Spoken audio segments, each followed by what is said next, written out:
Good morning, Ms. Sigels-Ncube. Good morning, Ms. Bowe. And good morning, Mr. Good morning, Chair. Good morning, Kize. Commissioners. Yeah, I'm not discriminating. That's because they both led. So this side, I only recognize or acknowledge the lead counsel. Thank you, but good morning, good morning. Good morning, General. Good morning, Commissioners. Thank you. Thank you, Chair. Sigels-Ncube. Good morning, General. Good morning, Advocate. General, before we progress, hopefully, this morning to the other topics on the call, I just wanted us to go back to your evidence regarding your understanding or your version that you gave about what you meant by reporting to the other side. You will recall that you had exchanges not only with myself but with the commissioners as well regarding that aspect. You recall? Yes, Commissioner. Okay. Now, I understand that you also want to deal with it to some extent, and I'll give you an opportunity to do so.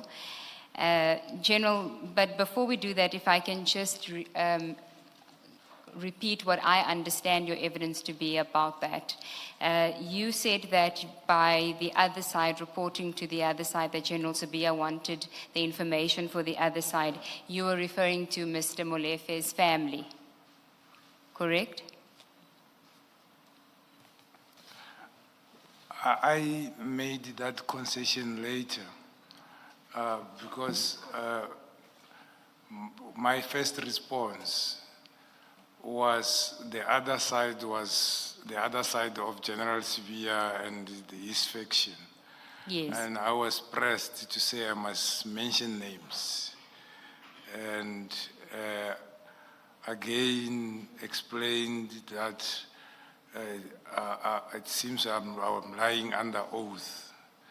Then I considered, because I want to mention any other person, because of the reason that I didn't have concrete evidence against any of those people who might be perceived to be on his side. I even included myself that sometimes I was considered to be on his side.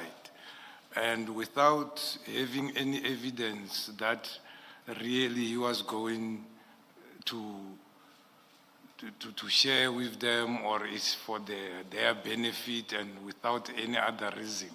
So I decided to say I don't want to mention any person because I'll be just making a vague, or it's just my perception. Hence now, the other option was, anyhow I was sent by him to inquire about the detention status of Mr. Molefe. So I decided to say the family, because they are the ones who phoned him, according to him, that not phoned, I'm not sure of that. What he was told, it was that they wanted to know where, they were complaining about where is he detained. So that was the reason, what I wanted to clarify. General, I may be covering ground that I covered with you yesterday, and which my co-commissioners also covered, but I cannot help but say this.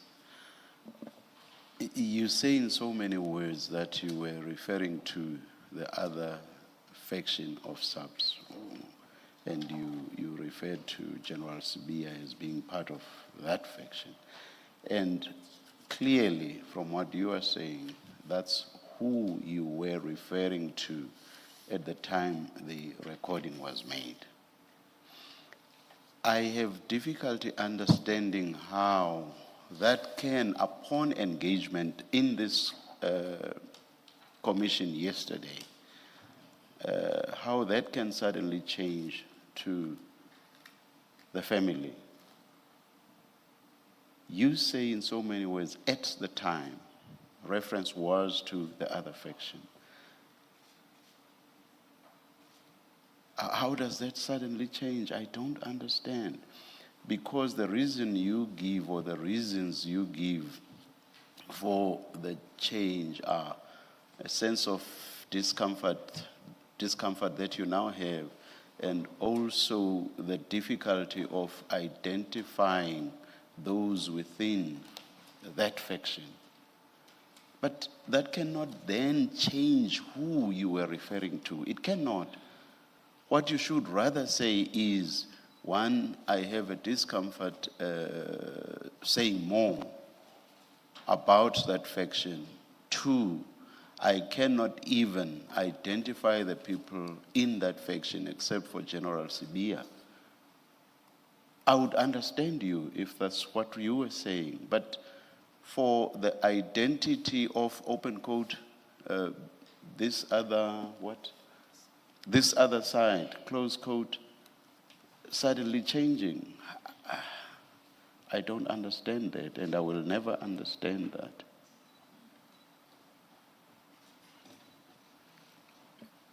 Commissioner, I agree with Commissioner that indeed I was referring to General Sibia, and when I said this other faction, and having difficulty to identify or to say specifically who is in his faction from the police and side. then that cannot change upon being Yes. engaged by the commission.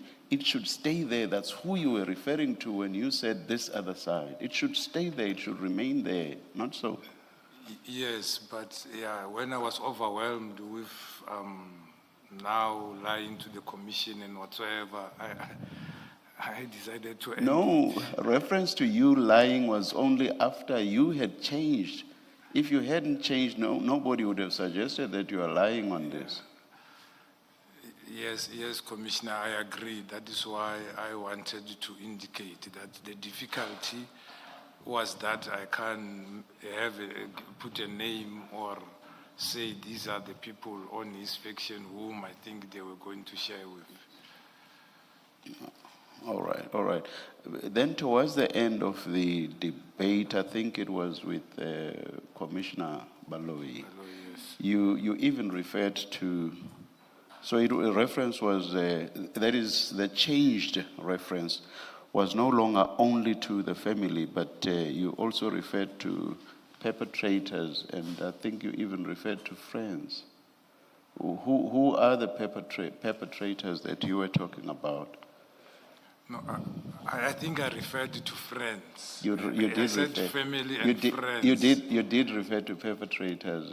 I know for a fact, General. You did. Oh, no.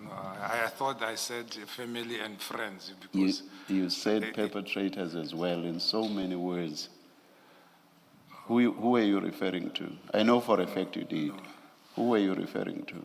I can't refer to the perpetrators because the perpetrators are those who were arrested. I think it is 4. It's 4 persons who have been charged, and I don't have information that they are related or have ties with General Sibia. I just felt it was easier to say family and friends because it's the family who found him, or might be friends, people who are close to the family. Hence, I wanted today to say,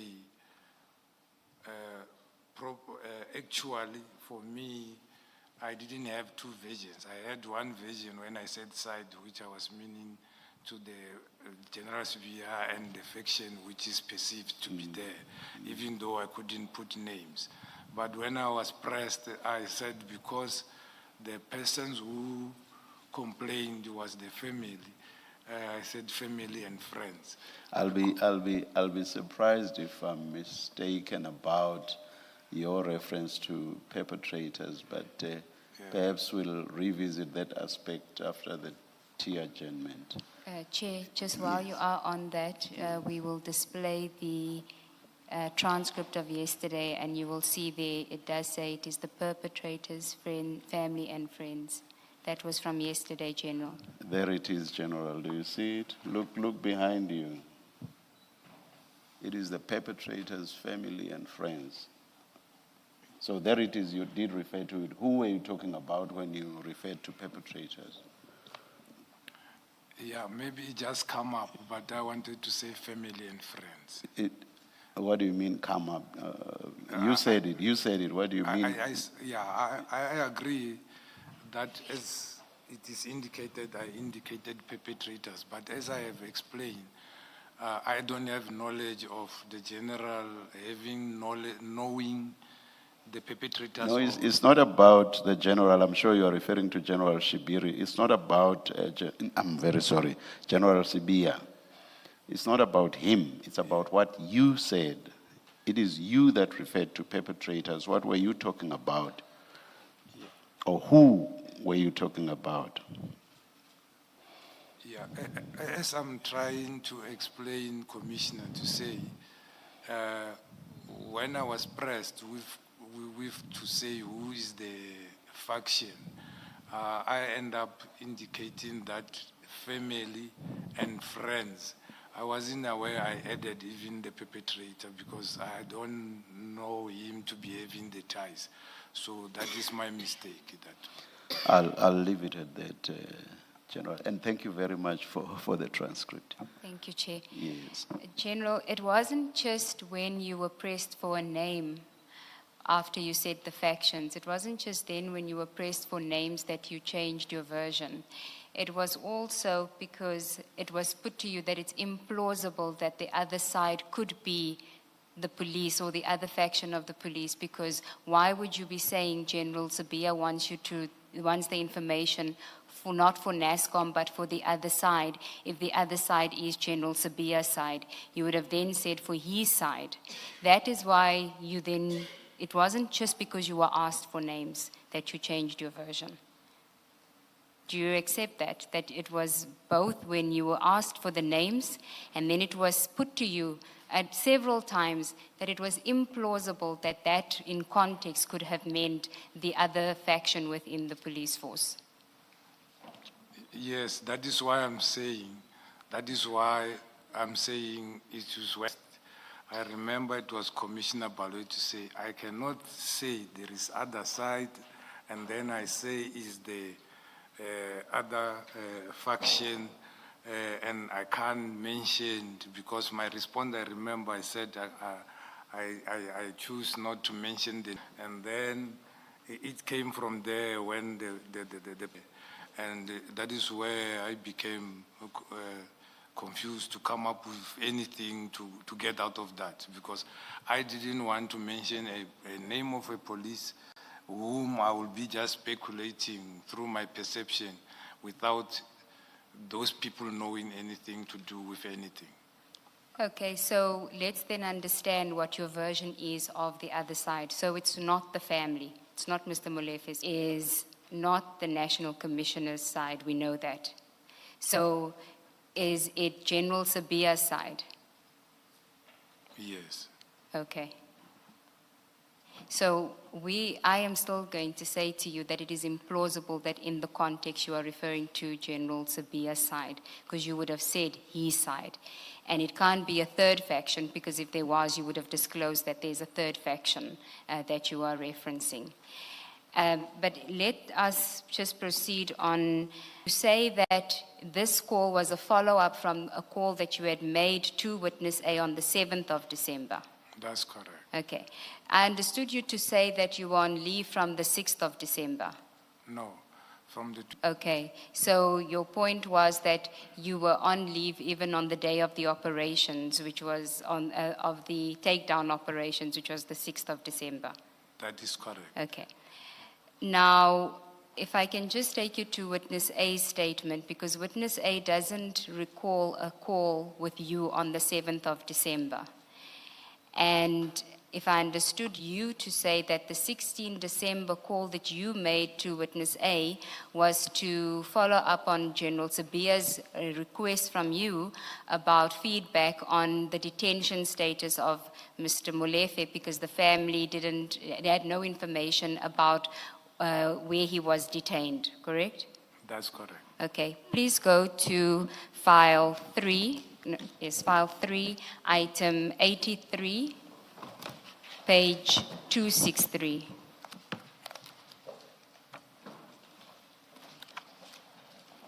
In fact, if we can start on 262.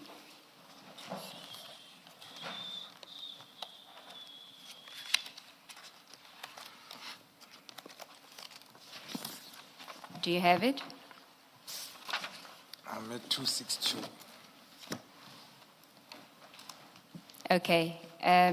Just before that, at paragraph 88, I just want... Okay, I just want to point out at 88. It says, this is witness A, I left Pretoria Central Police Station to assist the team who were on an active manhunt to find Lucky Molefe. The manhunt continued that entire weekend from Friday evening, 6 December 2024, until the morning of Monday, 9 December 2024, when we had to attend court for Molefe's first appearance. So Mr. Molefe was appearing in court on the 9th of December. You see that? Then at paragraph 89, he says, on 7 December 2024, the day after Molefe's arrest, I received a call from Colonel Mokoena, who asked why I had not reported the arrest of Molefe. Colonel Mokoena initially said that he was making the inquiry because this should be reported as a team success. I was surprised by this because Colonel Mokoena was aware that Brigadier Hopani had instructed us shortly after Tau, Kekana, and Mabusela's first appearance on 19 April 2024 not to report to anyone other than her regarding the murder case. In fact, since April 2024, we had not reported to Colonel Mokoena regarding the murder case. Since then, there have been many significant developments, including Tau's bail release in August 2024 and his rearrest in September 2024 for violating his bail conditions. Colonel Mokoena had not once complained that we had not reported any of these developments to him at the time. Then on the next page, when I reminded Colonel Mokoena that we have not been reporting to him on this matter for the last 7 months, he then changed his stance and said he was only inquiring because he had received a call from General Sabia, who wanted to know why Molefe was not being detained at the police station closest to his residence and why Molefe's family had not been informed of where he was being detained. I told Colonel Mokoena that when we took Molefe from his residence, I informed his family members who were present that we would be taking him to Pretoria Central Police Station, and I also informed his attorney. Colonel Mokoena left it at that. Now, Witness A, and I inquired again with Witness A, he is adamant that he does not recall you calling him on the 7th of December.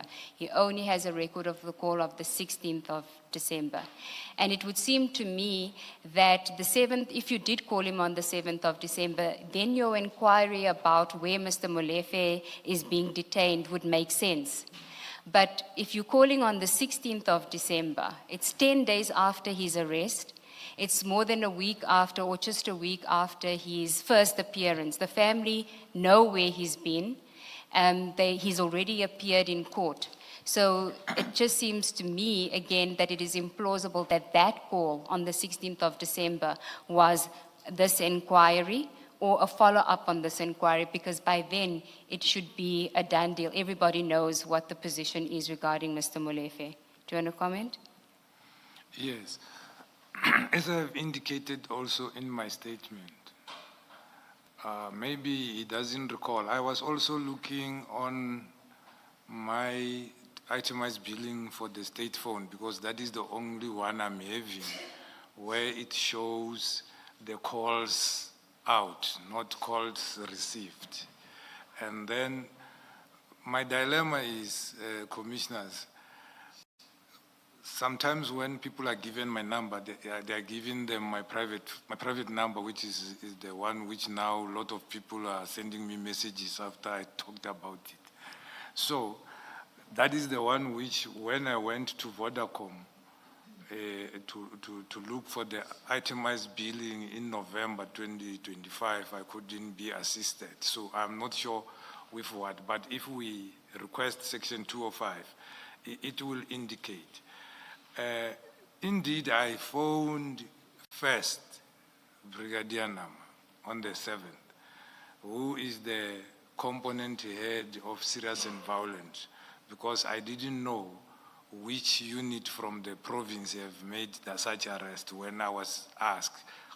to establish on the 7th, whereas then I end up calling Colonel Mkwena. He's there in my statement. And then he said he will follow up. And Colonel Mkwena didn't even give me this feedback, which it is on the statement of witness A. He gave me the telephone number, which I dialed. And he said he will come back to me sooner. They are busy. They are busy. Somewhere in the police, I think they were in the police station. And after some few minutes, he phoned. And I said, no, I wanted to inquire about the detention of Mr. Molefe, whom you arrested yesterday. I received a call that the family folk complained to the DNC that they don't know where he's detained. He said, no, a lot of people phoned about this thing. And they were with his attorney. He said, tell me something, I forgot only the surname. And then I said, for me, it doesn't make sense because ordinarily, if the attorney will go to inquire, that attorney should have been sent by the family. So it means this thing is unfounded. And then I will report as such. And then I don't know if I forgot to report or I send a WhatsApp to the DNC or whatsoever. Then but I phoned on the 16th because I received an invitation, and also I knew on the 17th I'm going back to work, and I forgot to ask what was he arrested for. That was the reason why I was phoning on the 16th, not to inquire about his arrest, but to inquire about the charges which he was arrested for. So that was my testimony. But General, by the stage he had already had his first appearance. So it would be known what he was arrested for. Why would you need to inquire about that? He appeared on the 9th of December. And if indeed you were following up on behalf of General Sibiya about something as innocuous as that, it would seem to me, why the reluctance to report back to the other side, being General Sibiya himself who's asking you this, who's asking you for the request? Why the reluctance? I was not reluctant on the 16th. On the 16th, I was supposed to be going there if I was feeling well. And again, I was supposed to give the whole, I remembered I have to give the full feedback. And I forgot that I didn't ask about what was the reason for the arrest. And I'm not aware when is the first appearance and so forth as I was staying home. So that was the reason why I phoned to find out what was he arrested for. So not to say the general phoned me asking me about it. I thought he will ask me about it when we meet because I didn't give him a full report. And on the day which he phoned me on the 6th, that is when I responded, but why don't you ask Kumalo, because Kumalo is the DPC and Mina I'm sick, I'm home. So, but I end up, on the 7th, I end up phoning anyhow, establishing that, because I felt I answered, I could, he trusted, he always phones me, and it shows he trusted me to do the work, and always he tasked me. So it was not that I wanted to know where was he detained, and it was about the charges. And I didn't know when did he appear or whatsoever, because I made sure my patches stays there and I stay indoors so that I can get healed and I don't read, watch TV and read a lot of things for that reason. I could answer phones, yes. So there wasn't another call from General Sibiya asking for information No. after you reported back to him after the 7th? The message back. And then you, of your own accord, called witness A on the 16th because that General Sibiya would want more information when you get back to work? Or if I go that day to you said the birthday, I thought it was Thanksgiving. So I thought maybe if I'm going or if I go back to work, either of those days, I will be, you will expect me to give him a full feedback, also to say what, that is normal when you are tasked. You need to give full feedback, not fullback, feedback to the person who have tasked you. So I did that on my own account, not to say he phoned me to say me. What doesn't make sense to me is that you are on leave. So there's no expectation that you are making these inquiries because you are not on duty. But this is about someone who was arrested at the beginning of December. It doesn't make sense to me why you would think that General Sibia has not obtained this information from other people in your absence. You are not the only, in fact, this was not your matter. You are not responsible for this docket, that's one. So somebody else is responsible for the docket. General Sibia knows that because he's talking to you. He's called you, he knows you're on leave, and he knows that it's not your docket. So it doesn't make sense to me that it's as innocent as consent that when I go to the farm, he wants me to tell him about this case, when he knows it's not your docket, but also that, well, when I go back to work on the 17th, he will want a full report. You're not someone was acting in your position. What is it about this which makes you think that General Sibia is going to expect a full report from you about a matter that's not yours and things that happened when you are on leave? To just make it make sense, please. Thank you, Commissioner. And I promise today I will be short, but this one I will explain longer. Previously or yesterday, I did even indicate that even if you are on leave, meaning myself, I'm on leave, or sometimes you are on sick leave, you become to be tasked. Sometimes you are called from home to go and attend to something. I even gave example of the 16th and 17th of September 2024, which I was on leave. I had to go to Kimberley to do the shortlisting. The general knew I was on sick leave, and he chose to phone me, not being the one who's acting, to inquire about these things on the 7th. That is number one. And that is what I inquired from Mukwena and Nama, who can come and also confirm that, and the telephones will show that. So I took it upon myself. It is for us when we are tasked. And I even indicated that even things which doesn't want me, as I'm the head of organized crime, I will be tasked with things which there are components ahead, not been tasked by the DIFCOM or the Deputy National Commissioner. I felt that because I was tasked, and when I remember he called me to say for the invitation and so forth, if I'm able to come, and also I was going back to work.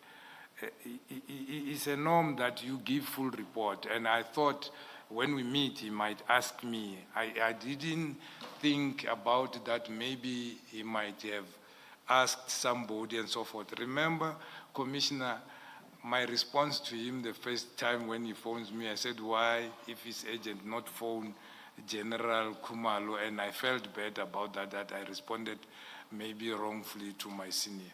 So it was for that reason, not any motive. You had an acting person in your position. Why didn't you ask that person? I mean, that person is on duty. They are doing what you're supposed to do. If you were concerned properly to get a report about this, why did you not task the acting or ask the acting to get this information and to give you the report or to give it to General Sibia? It just doesn't make sense that you are on sick leave. It's not your docket, and I've had the explanation, and even when it's not your matter. This is different. This man was arrested at the beginning of December. You are on sick leave. There's obviously been developments in the matter, unless you are telling us that you didn't think there had been any developments. That's why you had to speak to the investigating officer. But I still want to suggest to you that you had someone acting. You have to explain why it is you did not put this to the desk of the acting person to get the CBI required of you and to have that person reporting to General CBI. It just doesn't make sense. Yes, I hear the commissioner, doesn't make sense, but that is the practice which I'm used to say when I'm tasked, I do it like that. Even if I can ask the person who is acting, I expect them to come back to me and then report back to the person who have asked me. Because I don't know, it's how I feel, because the person knows, and they are the ones who is signing off the acting person.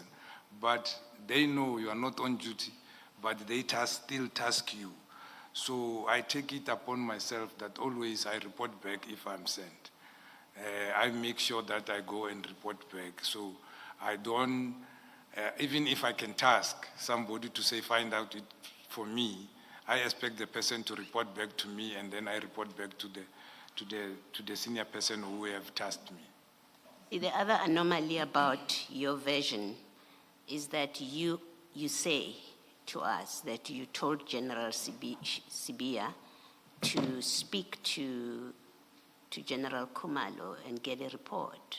That's the last thing that happened. And then the next thing that happens is you are now calling. So even this, I was tasked. Yes, maybe you were tasked on the 7th, but you did give him a response. You said to him, get a report elsewhere. You don't, and then you then on the 17th or 16th start making these inquiries without yourself speaking to Kumalo to check, did you give Sibia a response? So you create this vacuum. You're on leave, things are in a vacuum.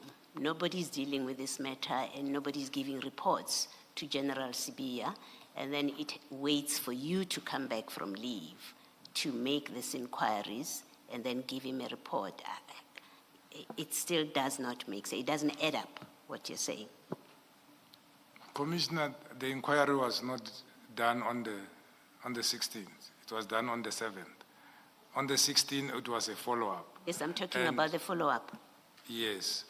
And I done the follow-up because I did inquire on the 7th, and I forgot to ask about the reason for detention. And I believe I also forwarded a WhatsApp that the person there seems to be knowing where is the attorney was there. And then I didn't indicate further to say what was he arrested and so forth. Then I felt I must get full report in order to report promptly if I'm asked or when we meet, because I know he doesn't forget. When he tasks you, you will say, when are you owing me something? You didn't tell me whatsoever. And sometimes it can be after months and so forth. So on the first day. The first day which I responded to say, ask Kumalo, and corrected myself to say, I could not have responded like that. Thank you, General. Can I, sorry to do this? Well, what you are saying now does not make sense, because now you are saying upon making the first inquiry, you were satisfied that the attorney was there and the family was there. That's the 7th, right? Yes, that's correct. You are satisfied that the family knows because the attorney knows. So on the 16th, when you make the call and you say, Sibia wants the information for the other side, it can be the family. Because on the 7th already, the family and the attorney know. So on the 6th for the other side, it can be the family. Yeah. I don't understand it as I said he wants it for the... He wants the information for the other side. Yeah, I don't understand it as I said. That was the conversation which I came with that preposition to say, I know maybe he doesn't want this information for the national, when he asked for the first time, maybe he wanted it for the other side. So it's not to say that day he phoned me and said he want information for the other side. So we were talking something which already happened. And it was a preposition. We had a long discussion about ourselves and all information which I had. And then we were talking as colleagues. Not to say, but the reason for the phone was to establish the reason for the arrest. But we talked a lot of things and also shared more information, which I thought it was. Yeah. So that was just a preposition from me that even though I think I will be asked, I don't think maybe the information is needed to give to the National Commissioner is for the other side. So it's not to say he phoned and said you want information that day. But why were you so conflicted? I mean, if General Sibia wants the information for himself and other generals at SAPS, or he wants it for the family, why did that bother you so much? Because you seemed bothered by this thing. Even the tone in your call, you seemed bothered, you seemed conflicted and worried. Why would you be bothered that the family wants to know why he's arrested? Or General Sibia and generals within his faction want to know why he's arrested? They are generals at SAPS. Why were you so bothered by that?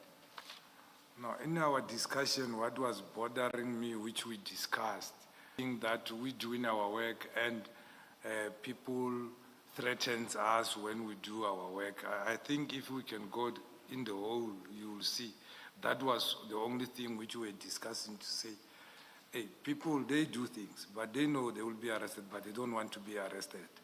But this one, it was only in that sentence where we were talking to say, after I said the reason why I phoned, it was I wanted to know why the charges against the person, so that when we meet, I can be able to give a full report. But yeah, for me to have that perspective to say, I know it's not the National Commissioner maybe needing this. You might be knowing for his own information and his own faction. So it's me who said that. It's me who said that, but I was not bothered by that the family asked. So that one, you know, even that day, Colonel Mukwena, that was the first time he mentioned Colonel Mukwena, because on the 7th he mentioned a lot of senior officers were inquiring about this thing. And then he said Colonel Mukwena and Brigadier Hopan were promptly explained that the family was explained where the person was, and the lawyer was explained where the person was, and there was nothing wrong. That is when my response was, say, hey, these people are full of drama. And then I have learned, or I have information that this person was partners with the late Mswazi and other people, business partners and so forth. That is when I shared that information with him further. So not to say I was bothered by the general or whatsoever. I wanted full information so that when I explain, or if I'm asked, I explain in full. I'm a person who wants to explain in full or have full report if I'm tasked about something. General, did you know that when you, on the 16th of December, did you know that Mr. Molefe had his first appearance already in court when you called witness A? No, it didn't come to my mind, but supposedly he's supposed to have appeared, because if you are arrested by the 6th, in terms of our law, within 48 hours, you need to be released or appear. And I think the 16th was on a holiday. Yes. Yes. So, but nowhere in this call does he tell you that Mr. Molefe had his first appearance already? And neither do you inquire what happened at the first appearance of Mr. Molefe? No, that was not what was in my mind. I was tasked to find out where he is. I forgot to ask what was he arrested for. No, but General, now we're on the 16th. You're calling to find out what he was arrested for. And in your statement, you say reason for the arrest. By reason for the arrest, do you just mean what the charge is? Yes. So if it was just about the charge, would you not have said this guy would have appeared on the 9th? You were a police officer, you know. You speak to him on the 16th, there would have been a first appearance already, correct? Correct. So isn't that the first question you ask him? If your reason is to find out about the charge, for why he's being charged, as you say, isn't that one of the first questions that you say? When did he appear and what was it about? If it's a follow-up. Yeah, the reason wants logic, but I phoned for what I was thinking about that time, being to find out what I forgot to ask, what is he arrested for? Yes, but if it is what was he arrested for, by then you know that he has already had a first appearance, so you would have said to him, so this guy appeared already, what was the charge? You don't ask that. That was non-issue. Okay. So when you say reasons, it's just the charge. Yeah, I forgot to ask that. The person Okay. is arrested for, and that was in my mind at that time. So why do you then say he wants this information for the other side? He wants to know from the other side what Molefe has been arrested for, what is his charge? I think I already explained, even though I was struggling explaining to the commissioner, to say, I was saying he wanted for himself and the people who are close to him on his side. So that was my explanation. Okay. So if we are to then confine it to just being the charge, and I think we all understand that transcript, including witness A, as there being a reluctance on your part to share this information with General Shibiri. You don't want to report this information. It seems implausible that you don't want to report an information about he's been charged for the murder of Aman Swart. There's nothing sinister about that. You shouldn't be reluctant about that, correct? To just report back that he's been charged for the murder of Aman Swart, if that was the purpose of the call. His response was, he was given instruction. He said they were given instruction that they mustn't talk about this case with any person. And Yeah. then any person who want to inquire further about this matter, it must be inquired to General Khumalo, and I've seen also he indicated also Colonel Mukwena and Brigadier Hopane. Yes. But if you go to the transcript, page 67 of the call, which is in file 4, CJC 97.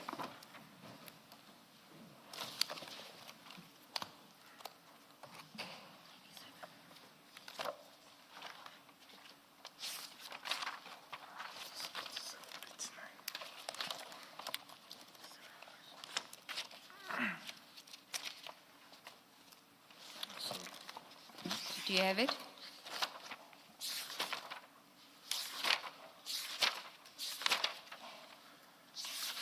Yeah, I'm at 97, but no, I don't know which No, page. CJC 97, it's page 67. I'm there. Page 67. Yes. And then you see after the line 10, just before line 20, the line just before line 20, it says investigating officer, yes. Then you say, he's looking for it for this other side. And then you say, so what can we say? It is how we live. But as long as we are safe, you see. This, you feel like you don't have a choice. This is how we live. These are the things that we must do now. You don't want to do it, but this is how we live. But that is how one interprets it. You are reluctant, but you feel that you have no choice because you are in a situation where this is just how my life is now. Yes. You see, you are off sick, you are phoned for such a thing which, as I indicated, even the Commissioner Baloyi indicated, somebody is acting, there is a provincial head and provincial and DPC. But you are phoned for specifically yourself. You wonder why, and then that is how you live. As long as you are safe, you are living, and then you are doing your work is fine. And you see, General, if you go to page 68, it continues. We, reading this, not even being part of the conversation, can sense your reluctance. It is palpable from the pages that you are reluctant to report to General Sibiya. If we take it that this is a genuine call to witness A, and that you are being forced to make this call to witness A to get information that you don't want to get. And that's the premise that I'm approaching you on. There is, of course, another basis, that this is a deliberate call made and it's orchestrated to get information out of witness A. But for present purposes, I want to suggest to you that if we look at this, it sounds that you are reluctant to give this information, you feel forced to give it. And that's the lens that I'm going to question you on this now. If you look at the next page, you speak about Joe, and then you say, but I asked myself that, okay. So I said no. Which line? This is the first line 1, Chair, and then I'm reading from line 3, But I asked myself that, okay, so I said, no, General, give me time. I will give feedback later, or else if you are in a hurry, you can phone Kumalo to send you the report. Myself, no. Again, it seems like if you don't like the terms on which you are being asked to give this information. So it cannot just be about the charge. And I think when you prepared your statement by saying reason, you could have simply said charge, but you were being asked to get more than just the charge. You were asked to get information, General, that despite everything that we have dealt with over the past couple of days with you, there was a line you were not willing to cross. This is what it suggests here. Even you were not willing to cross this line that General Sibiya wanted you to cross, and you were reluctant to do it. And I cannot understand why you are now so hell-bent on not saying that I didn't want to give any information that would compromise the investigation or the safety of the officers. Why can't you just say that? Because it is clear from the transcript and the recording that if this call was a genuine call to witness A, that is the situation you found yourself in. You didn't want to cross the line. Yeah. As I have already explained here, if you go to the whole paragraph, I even indicate, because I said we were discussing things relating to what I thought what was happening and what is been happening. And if you see where I started, it is like I was thinking about all these things is all about taxi violence. Now it goes out to killing innocent people. And I also talked about the issues which were giving me problem on my component being extortions done by who and who. And also going back to the same day where I said, not now because I was not feeling well, why don't you phone Kumalo? So I don't know if ever this thing is intertwined in terms of how it is being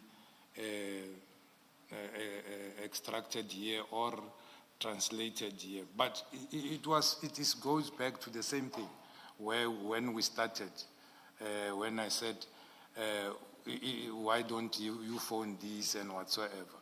But going further here, we're discussing a lot of things, and I thought, because these people were involved in this, the only violence happening is amongst taxis. And I see now they are venturing also into extortion and so forth. So you can see this was casual talk between two colleagues, and I couldn't dream that record me for that matter, because always when we speak cordially. It's either he's asking me how I am, I'm asking how are they still safe, and then encouraging them and so forth. So what you are thinking or taking out of this is not what I meant. General, if it's not that, then it's that you were on the other side of the line and you were getting information from witness A. You made this call not to find out about the charge, because Mr. Molefe had been arrested on the 6th of December. He appeared on the 9th of December. It's now the 16th of December. Colonel Mokoena called. She was given a direct answer from witness A not to share information with anyone else. Well, on the other side, if you were on General Sibiya's side and this is an orchestrated call, then that version also makes sense, because you are now trying to get information from witness A that nobody else could get, and you were luring him by telling him about your 2013 and 2016 experience and trying to suggest to him that you're on his side. It's one of the two, General. Yeah, it's very much surprising that you think that way. You, advocate, you just said the accused has appeared in court already on the 16th after 10 days. So obviously, if I was looking information for the family, obviously the family was at court. Or the lawyers were there, the friends who was there. So what information will assist the family about knowing what is the charge? Not the family, General, the other side, General Sibiya's side, and the information that they wanted was the evidence against Mr. Molefe. That is what they wanted. That is the reason for the arrest. It's not the charge, it is the reason for the arrest. You wanted to know what evidence they have. That was not the question. The question to witness was, what was he arrested for? Not to explain what did he do or the incident. So it's not what was asked. What was asked was, what was he arrested for? In your statement, you say reason for the arrest. So reason can be more than just the charge. It can include, as an investigating officer, what evidence is there? And you are trying to lure that evidence out of him. You're trying to get it out of him by playing on the fact that you've had an experience about safety. You're telling him, you're appearing to be reluctant to give this information. It can only be one of two. It's a genuine call and you are genuinely reluctant, and that is why you're giving him this information, or you're giving him the information because you're trying to get information for General Sibiya's side, which is a side that you are also on. There's no innocuous interpretation of this call, General. You see, I explained what I wanted to ask. And now I've been explained English. We use books in the SAPS. It will say SAP 14, for example. It will say reason for arrest. You write murder, rape, or whatever. So my English and your English will never be the same. So you will stretch it further according to knowledge. If Shibiri's knowledge ends here, so it doesn't mean my capacity is like yours. So I responded, Commissioner, what I was inquiring about. Well, if all you wanted and you understood that's all you needed to report to General Sibiya, that he's arrested because on a charge of murder, or yeah, the charge is murder. Why would you say, and I want to read at page 68, this is a part that I read yesterday in isiZulu, but I'm going to read it in English. You say, so, but now I saw that I responded, it starts at line 8, responded to him in a bad way, you see. I said, yes, let me come back a little bit, because some other things also make me angry, you see. If all that there was that you needed to report to General Sibiya, and that's all you were asking witness A to tell you what is the charge, what you call the reason for arrest, what would make you angry if that's all that General Sibiya wanted to know and that's all that you needed to report to him? And what about it, that reason for arrest, would cause you concern that he wants this information for the other side? It's what the docket says on its face, it's murder.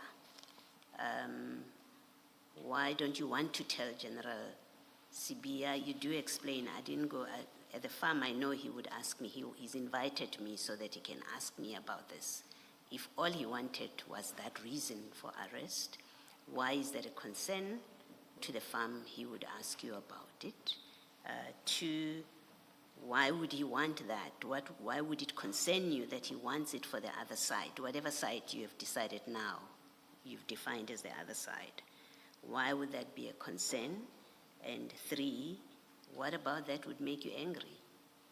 So I've put three things to you that suggest, in fact, maybe let me leave it at this. Why would you have difficulty with that? You're going to have to tell him, yes, he's been arrested for murder. If that's all that you wanted to know from witness A, and that's all you needed to report to General Sibia. I will try to follow. The question sometimes is long, and then and I miss some along the way. I have indicated that I forgot to ask what was the person arrested for, and that was the reason why I phoned, so that I can be able to explain in full. And secondly, even the day before, when I started here testifying, that I had a serious challenge in my workplace, that everything is pumped to me, even including things which doesn't need my components. I indicated there were 5 components. I even gave example of serious and violent happening in Lisikisik and Port St. John's, which I was thinking it falls under General Mtsipe will go, which is dealt by DPCI, then I will be sent there. I didn't worry about the Eastern Tebeja because gang violence is within my sphere, and extortions and so forth. So that is what I was always pestering me, complaining about always. So that I'll be tasked unnecessary things and so forth. So to say the other side, I've already explained to say his side or to discuss with the people who are in his side, because as it was indicated, and also he testified here. He's not in the side of the National Commissioner. There are people whom he believe they are fighting, and it is clear for everybody to see what was happening. So without getting deeper to things which, again, I will be putting myself into questions which I cannot respond to, I think I can end it there. That was the reason. And the murder, it is there on the docket, but I never saw the docket. And hence I asked. Didn't see any danger in asking, because I usually ask them and phone them on daily basis, and not specifically him, all the investigators, if I'm tasked to. No, General, and maybe it's my fault for how I asked the question. You complained that it is long, and that's a fair comment to make. Let me repeat what I'm putting to you. You say in what I've read, it concludes by saying some other things also make me angry. That is in the telephone call. But the other thing that you said in the telephone call is that you know he's invited you to the farm because he wants to ask you about this case. He wants information. That's what you say on the call. Relevant thing that you say on the call is you know he wants that information for the other side. So those are the 3 things you've said. Now, in your exchange with Ms. Sigal-Sngube, you say all you wanted or all you asked witness A was the reason for the arrest. And the reason for the arrest is murder. That's all you wanted to know. So that's what you've just said, and I've put to you what you've said in the transcript, which I say is relevant. Now, this is my question now. Maybe if you would then focus on my question. My question is, why would you not want him to ask you for the reason which is simply murder, what's your concern? That I don't go, and I know at the farm he wants to ask me about this matter. And if the answer is, well, he's arrested for murder, why is that an issue? And one, at the farm. Two, why is that an issue if he's going to share that with the other side, that the man has been arrested for murder? What is your concern about that? And if all you wanted to get from witness A and to share with General Sibiya is murder, why would that make you angry to tell him that you are having to tell him that kind of information? It's that which, again, I say, it just doesn't add up, your vision of what this telephone call, it's implausible. If all you needed to convey to General Sibiya is that he's arrested for murder, then it doesn't make sense that you have these concerns that you've recorded here. Yeah, it is becoming more difficult and more difficult for me to respond for this thing, because I respond one thing for here it says so, but now I saw that I responded to him badly, in a bad way. You see, I said, yes, I'm also here because of the issues. So let me come back a little bit, because some things also make me angry, you see. I was referring on the top one, it is we're in a hurry. Why don't you ask General, if it is imminent, why don't you ask General Khumalo? So it's a follow-up from that one. That small things like this, then I'm phoned, and then I ended up answering otherwise. And I understand, okay, it's my issue, I'm there, I work there. I voluntarily took the post and applied for the post and wanted to go to work at head office. So I caution myself to say, no, let me, but even though sometimes it makes me angry to say I'm off sick, I'm phoned for a small thing which I think, as the commissioners indicated, the team could have dealt with, or a simple phone call to General Khumalo could have made matters lesser, or to Brigadier Hopani. But I have two on my bed with close eye, go and check the phone people, ask those things. Those are the things which is annoying. And to say for the other side, meaning for their own benefit, not even for his own benefit, or to discuss on his own side with his own people, meaning at the police. So that is what I tried to explain, I think, for the past 30 minutes. Thank you. General, I'm going to cut to the chase, because I want, for my part at least, I know Advocate Ngube still wants to ask you questions about this. This is what you do on page 67 and 68, unprompted by witness A. Because if you were just asking what is the person arrested for, that's all you would ask, and you would talk about chit-chat. Unprompted by witness A, you tell witness A about this group of 5 business people, and I say business people in inverted commas or open close brackets.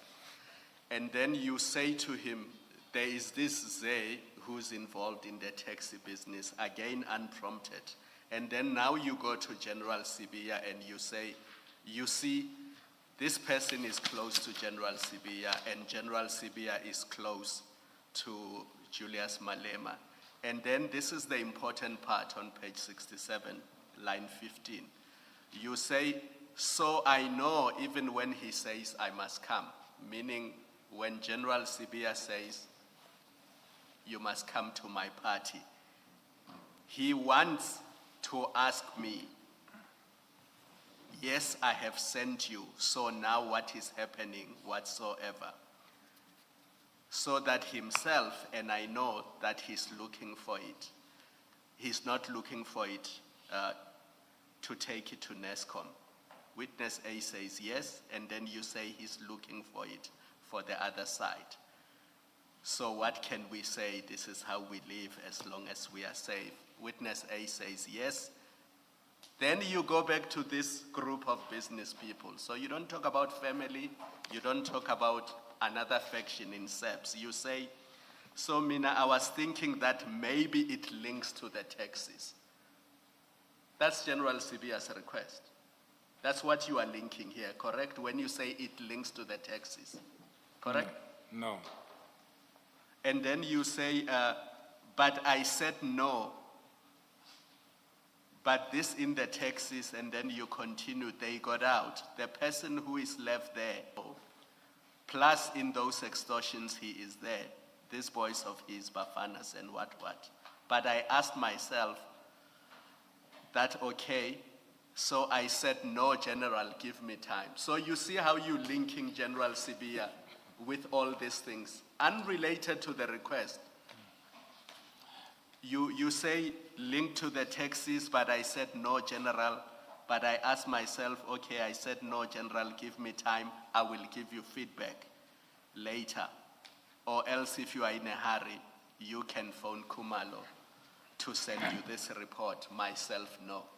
So that was your discomfort, because although you're talking about a request General Sibia made to you, that mentioned this group of 5 business people to witness A, you mentioned Zay, you mentioned Mr. Julius Malema, you then go to the issue of taxes and extortions, and you link all of that with General Sibia, and you say, you know, if he's in a hurry, you don't want to be part of it, he must phone Kumalo to send him the report. And apparently this is where you left it. That's why you felt bad and you needed to make follow-ups. To me, it suggests that your discomfort was exactly that. The link with all these people and your concern, which you were expressing to witness A, that General Sibia requires this information for these people that you mentioned in page 66, 67, and 68. That's how I read this transcript and the audio clip that we listened to. Because nowhere in 66, 67, 68 do you say, hey, you know, I'm concerned about the factions in the SAPS. He's looking for this information for this faction. I don't like this factionalism. It makes me uncomfortable. The only people you are referring to in those 3 pages are this group of business people. And I use that term business people loosely. And that bothers you because you even say it's linked to extortion, it's linked to the taxes, it's linked to these people. I asked myself, so I said, General, give me time, I will give you feedback, or else if you are in a hurry, get it from Kumalo. That's how it looks to me. If I'm wrong, you'll say you are wrong. It has nothing to do with that. But why, when you are discussing invitation to a party, you would then mention all these people? Because they have nothing to do with the invitation to the party or the request that you get this information. Do you follow me? Yeah, although it's too very long. Yes, as I had to paint that full picture. I follow. I can break it down if you need to, but if you followed, you can just give your comment. Yeah, I thought it was a conclusion of the commissioner concluding the whole thing. I'm saying, looking at the 3 pages together, Yeah. that's what it looks like to me. It looks like King General Sibia's request with his association with all these people. Yeah. Is that not what it looks like reading the transcript? I already said no.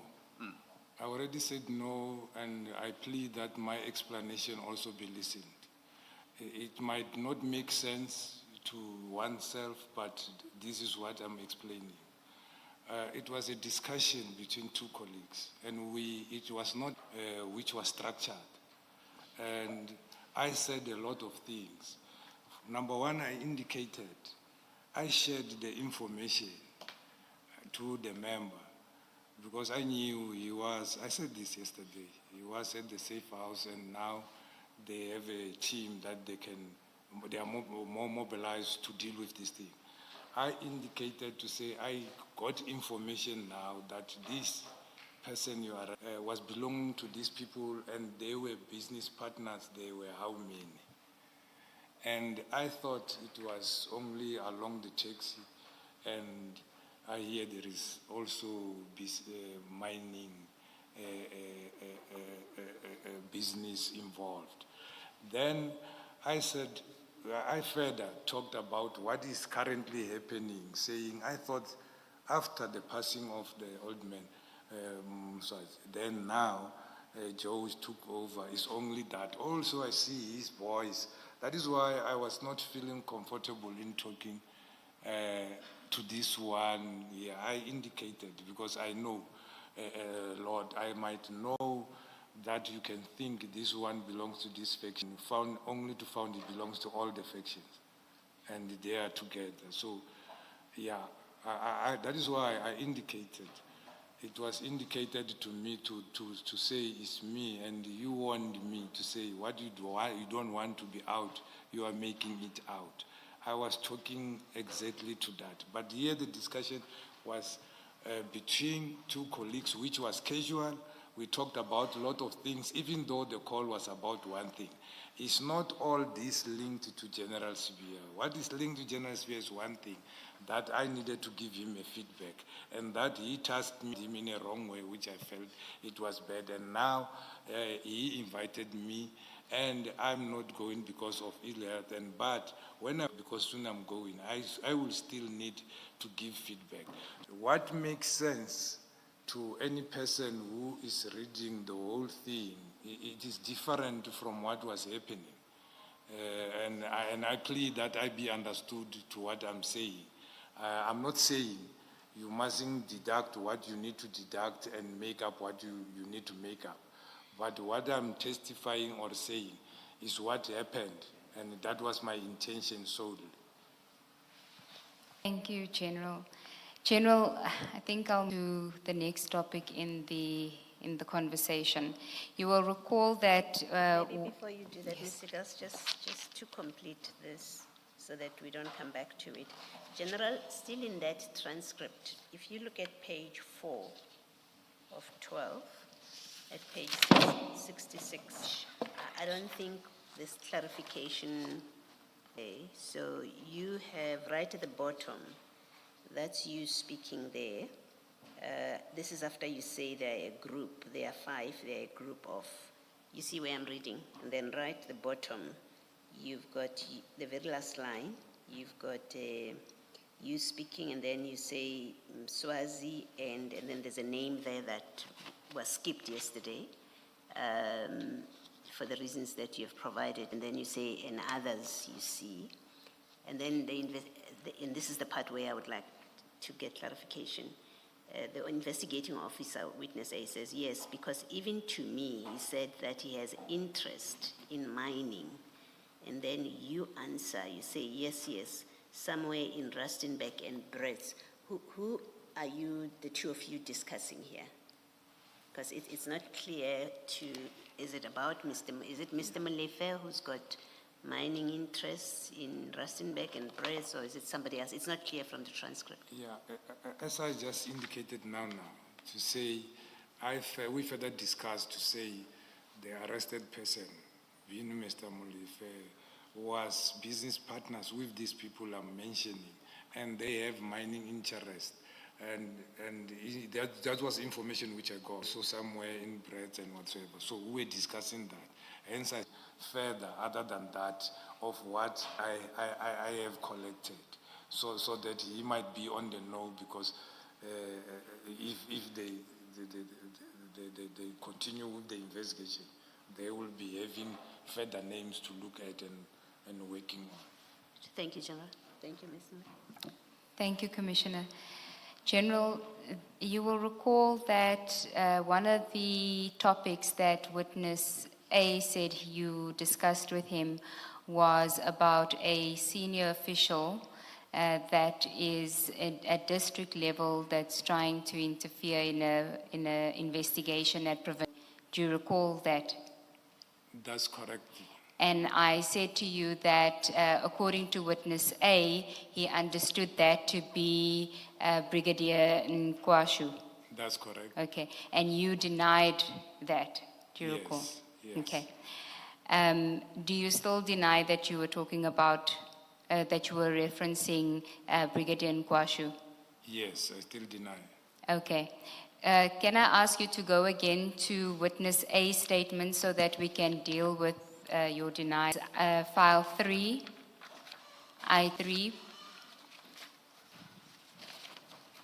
page 264.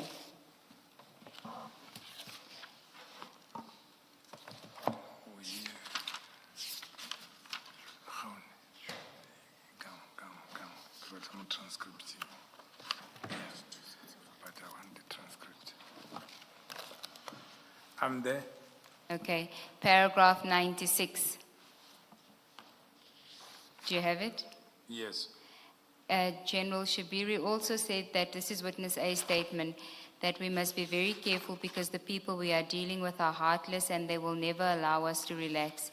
He mentioned that there was a senior officer that he refers to as homeboy that is not even an official in the province, but this person seems to have an interest in the Swart murder case. He did not mention the name, but he said actions annoyed him. I must put General Shibiri's comment about province in context. By province, General Shibiri was not referring to province geographically. He was referring to it in terms of levels. For example, you would have a district head and a provincial head.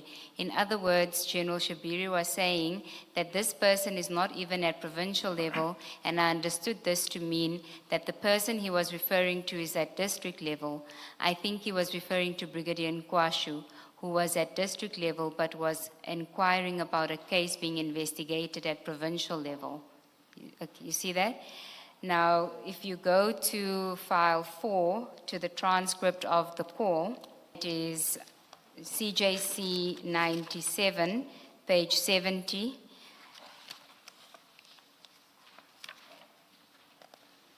I'm there. And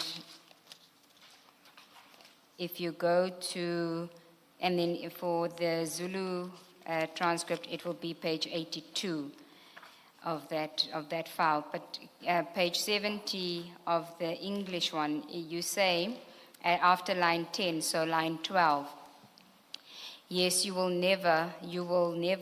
do not relax because last time, it is just that I do not like things you say. When I am here, do not follow up things. I heard police, they are not even working at province or whatsoever, then indicating that no, I am the one who is stopping the bails. I am doing the job is to oppose bail, but I do not carry dockets. So I do not know those people tell me that whatsoever. And those people, they are not even working at province. The matter is investigated at province. They are working at the district. What is happening? You see, but no, the person that you trust and you say, no, this one, we are from the homelands together, then they will turn on you for a small thing. You see that? Yes. Who were you referring to here? What were you referring to and who were you? I was referring to information I received from members that there are people who were speaking at the district indicating that I'm the one who is blocking the bail. Yes, you are the one that's opposing the bail. Yes. And you are the one that's opposing the bail of the suspects in the Aman Swart murder. Yes. And why is this a problem for these officers that you are opposing bail? I don't know, but information was they were talking about it to say I'm the problem. I'm the one who is opposing, who's blocking the bail to happen. In other words, this person thinks that the police opposing bail is the suspects. No, I'm the problem. It's not successful. Yes, you are the police officer who's doing the right thing. Bail of the Aman Swart murderers, the suspects in the Aman Swart murder, correct? Yes. That is what they are saying that you are the problem because you're doing that. Yes. And these are officers that are saying this. No, the members told me, not officers. The members are saying you are a problem to who? Who's complaining about you? They were talking to say, they were told, they had people talking to say, I'm the one who's blocking the bail, I'm the problem. Yes. So who are they saying told them that you are the problem? You mean the members who told me? No. The members who told you, who did they say is you are their problem? Whose problem are you? You're not the members' problem because the members are telling you something. So whose problem are you for opposing bail? They said they were in Johannesburg district and then they had people talking. And I didn't ask who, or they didn't tell me who is these people saying I'm the one. They said there's a talk out there which indicates you are the one who is a problem blocking the bail for this and that and that. I said, I'm not even investigating the docket. Okay, and when you say the person and you say we are from the homelands together, who is that person that you're referring to there? So people who were telling me I'm from Limpopo. Obviously, the investigators who were telling me they are from Limpopo.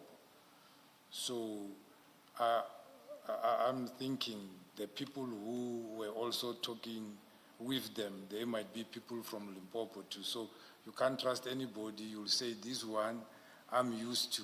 And then it will be the people who are talking behind you or plotting things behind you. Okay. Are you saying you were told that someone from Limpopo says you are the one that's blocking bail?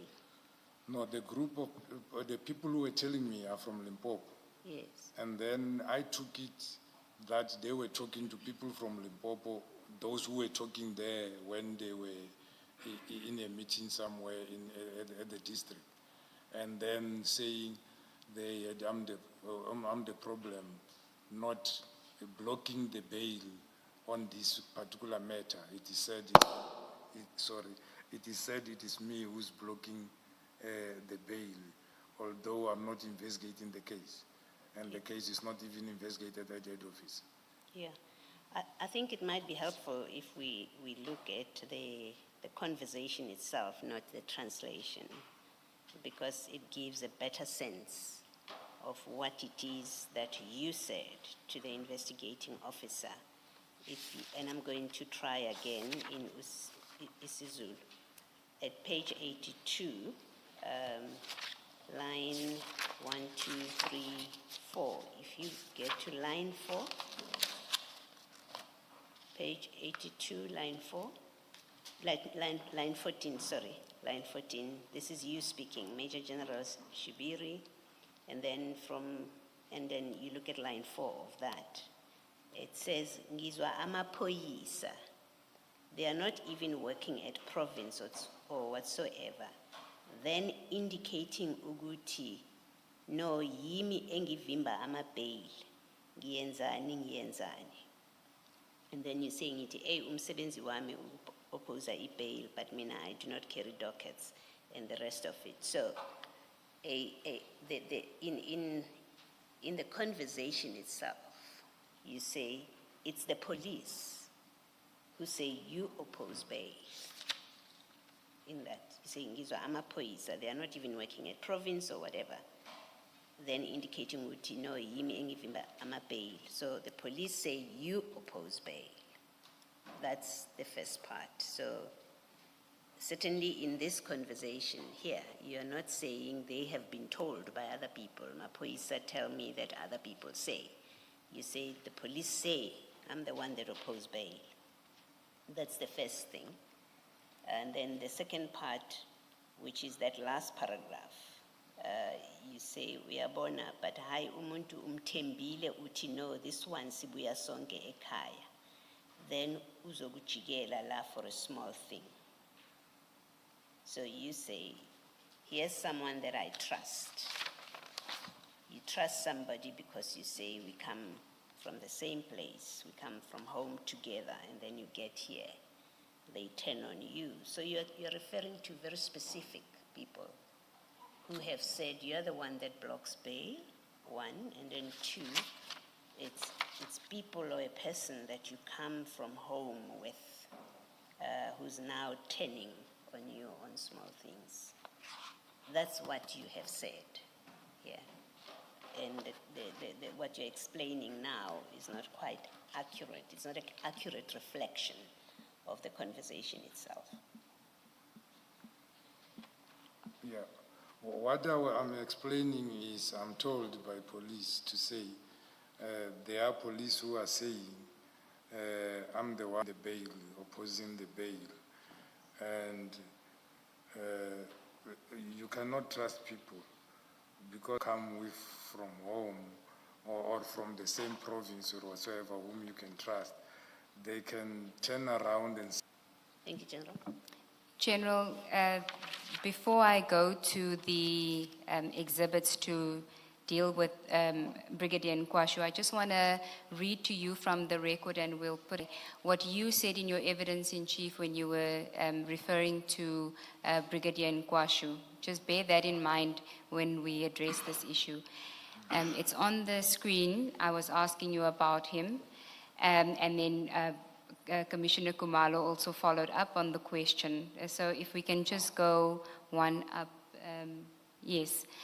Where it says, and for that matter, do you see there on the screen? And from Zanin, I am from Zanin. Even though he is coming from a different direction area, he's coming from Juliusburg. I think you meant, what is it? Oh, this is different, sorry, Burgersdal. And then you say, on the next page, should we read the next one? You say, yes, he worked in Tshwane as acting district commissioner, and then he was transferred to the VAL. That is when he became acting until they promote a district commissioner, though he became a deputy. And I think he built a house. He stays that side because he was staying in Roodepoort. So we were in the West Rand, all of us. So we meet occasionally weekends as friends to drink, not work related or whatsoever. So in terms of reporting, it was strict commissioner. So that is how you refer to Brigadier Nkwashu. Now, if we can go to file 3, item 84.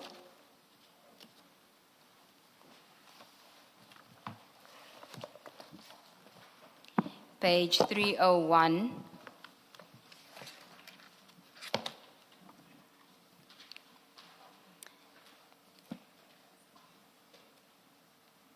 It's witness B's statement.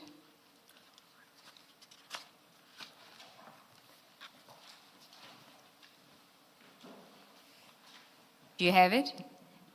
Yes. Page 301, paragraph 75. The bail for Mr. Tau on new facts was eventually set down to be heard on 1 August 2024. It is worth noting that there were several concerns around this bail application. Our unit usually has a meeting on Tuesdays to receive update. On Tuesday, 30 July 2024, when attending such meeting, Sergeant Chukuru approached me to ask about the Vereniging murder investigation. In particular, he informed me that Brigadier Nkwashu, the Deputy District Commissioner Sidibeng, currently acting District Commissioner, had asked him to ask me not bail application of Mr. Tau. I informed him that this is not a new bail application, but a further application on new facts, and we had already opposed the bail. The discussion was strange, and I found it inappropriate. You see that? Yes. And then at 75.4, shortly after the bail, Sergeant Chukuru requested that we meet. We met at Mall of the South. He told me that he was sent by Brigadier Nkwashu to thank me. I asked him what I was being thanked for. In response, he claimed not to know, but said he was asked to convey the message of appreciation. I told him that his previous request was that I not oppose the bail and that I could not agree to that request. Further, that Mr. Tau was granted because of anything I did, and he knows that, and so I don't know why he is approaching me like this. And then if we can go to item and paragraph 96, I think. You can just go there for completeness. 76. 96, 6 on 309.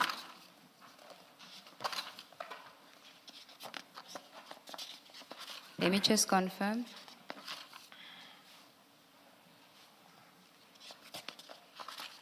Sorry, it's item 85, my apologies. Page 346.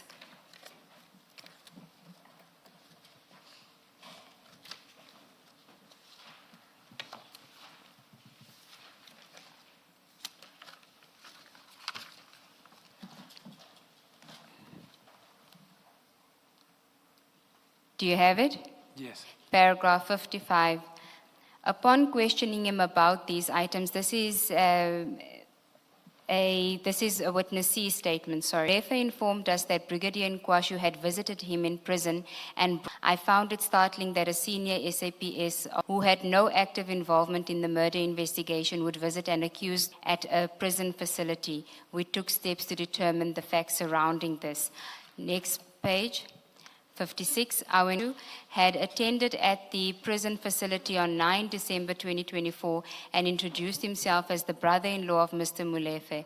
The brigadier allegedly informed the prison officials that the accused, Mr. Molefe, was arrested at the airport and was therefore not in possession of any clothes or food. He therefore wanted to see the suspect. The prison officials further advised that Brigadier Nkwashu had arrived at the facility after visiting hours, driving a white BMW SUV that had no number plate. This was alarming to them because if Brigadier Nkwashu attended in his official capacity, they questioned the removal of the vehicle registration plates. And then at paragraph 10, on 10 December 2024, the head of Groenpunt facility, Mr. Nkoli, went into the accused cell to ask him if he was related to Brigadier Nkwashu. Mr. Molefe said that he was not related to Brigadier Nkwashu. You see that? Now, when you go back to the transcript of the conversation between you and witness A at page 70 of file 4, here, now that we have that in our minds, do you see why witness A thought that you were talking about Brigadier Nkwashu as being the person that was trying to get you to stop bail, that was trying to interfere in the investigation, the district officer trying to ensure investigation, who is your homeboy? Yeah, when I submitted my statement, witness A already has submitted the statement. And what is in my statement, which you depicted there, I was responding to the question from the commission regarding our relationship with Brigadier Nkwashu, specifically. And what happened what mentioned in the state, Nkwashu sending Chukudu and to speak to the investigators regarding the bail, I think it happened before December. And we are talking in December, where some members at the district informed me that there was I'm the one who is blocking the bail. And that time, already he thanked the people for arranging bail as he requested and so forth. So, and I indicated those members didn't even want to tell me who is the person. And the district in Gauteng, there are 6, if I'm not mistaken. And there are a lot of people coming from my homeland and others not far from where I'm staying, working there. And there's nowhere where I'm saying here in the transcript that is a district officer. I'm saying people working from the district and then having interest in cases which are not even investigated by them. Again, I'm not referring to Brigadier Nkwashu because even today I don't know who exactly is those people, but I know the people who were talking to me, they are from Limpopo. I'm coming with them, and they are the one who told me they were saying that. So you're saying that this didn't relate to Brigadier Nkwashi information that you had received? Yeah, it might be. It Okay. might be, but they didn't indicate to me it's Brigadier Nkwashi. Okay, they didn't indicate to you that it was Brigadier Nkwashu when you had the conversation, that's what you're saying. But it's possible that they were referring to Brigadier Nkwashu when they were giving you the information. I said it might be possible, but I'm not saying they were referring, they didn't say they were referring to you. So I agree with you, it might be possible based on the analogy here, but I also indicated that it was in December when we were talking, and I'm not sure the request for bail and when the bail happened was which month. But I read it out to you from witness aid. It related to Tao's bail, which was in August of 2024. Yes. Yes. Yes, so in December, which bail I was blocking that time? Well, only you know, General, because these are your words. Yeah, Remember, he was rearrested in September 2024, Mr. Tao, for violating his bail conditions. Yeah, I didn't know. But remember me, I'm telling you, I was telling him about the gossip which I had to say, this is said about me. Okay. Chair, you take the agenda. Let's adjourn and resume at 11:30.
Thank you, Yes, Chair. Ms. Sigels Ncube. Uh, uh, General, switch on your microphones. Thank you. General, unless the commissioners have questions on Brigadier Nkwashu, I want to move on to the next topic in the phone call, which is your reference to the group of 5 on page 66 of file 4.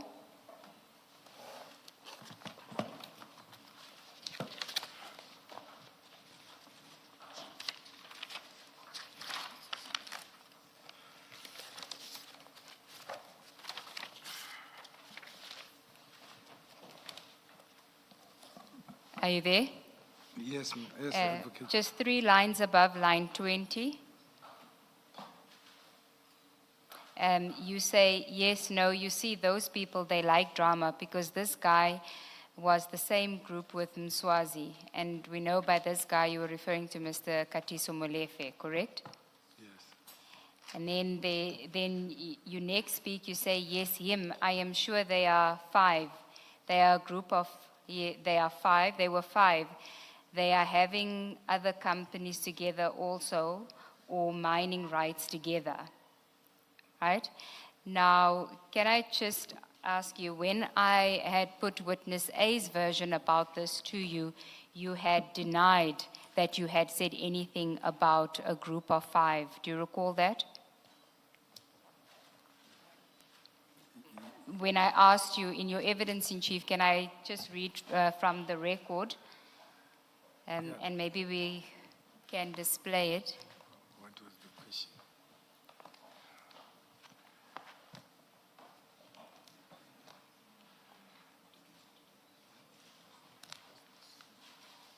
Just a moment. You want to address the chair? No, I'll wait. I wanted to ask what was the question. I was responding to a question when I denied. Okay. So that's why I was saying what was the question, but I will wait. Okay. I saw you looking at the chair as if you want to address the chair. No, I thought maybe it is on the screen, the question will be appearing. Yes, I'm My just trying apologies. to display it. Because the transcripts seem to be two different.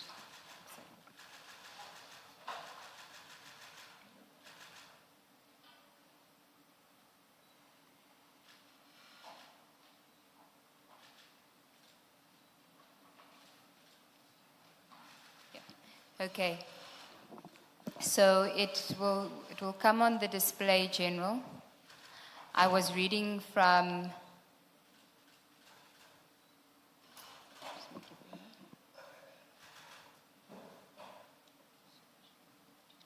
so you'll see, I'll put it on.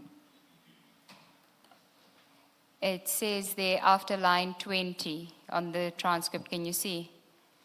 Okay, then 94, during the call, General Shibiri told me that Molefe was part of a group of 5 individuals with interest in mining. And then in the Northwest Province, and that one of these groups belongs to a group of, and then the name is given. And then I asked you, and you say, no, I deny all of those. Do you see? Yes. And I even asked you about, you also said another guy is a Zulu guy called Zay, who stays in Sandton, who I understood to be Zay Ngomalo. He said Zay is close to Julius Malema, who is close to General Shibiri. And you said you deny all of those. Yes. Now, do you want to just comment on that denial in light of the transcript of the call? Yeah. I think I was referring to my statement where I think the question, when referring to the 5, the group of 5, it had another thing again. I don't know if it was indicating cartel or something. That is what I deny. I never talked about a cartel. I said the person arrested, he was involved with a group of 5 and they have in business interest when we were talking on the phone, and I also testified now. So my denial was about that one. And then when coming to the issue of I indicated somebody called but I never said Numan. So when you put a surname, is something else because I don't know. And this, remember, I'm talking about information of which I don't even know who's there. And I indicated in my statement that when I was asked the relation of Ze and General and Mr. Malema, to say, I was once in the office of the General. There were a female and a Chinese guy who came to report about a case of vandalism at the mine in Northern Cape, and he indicated his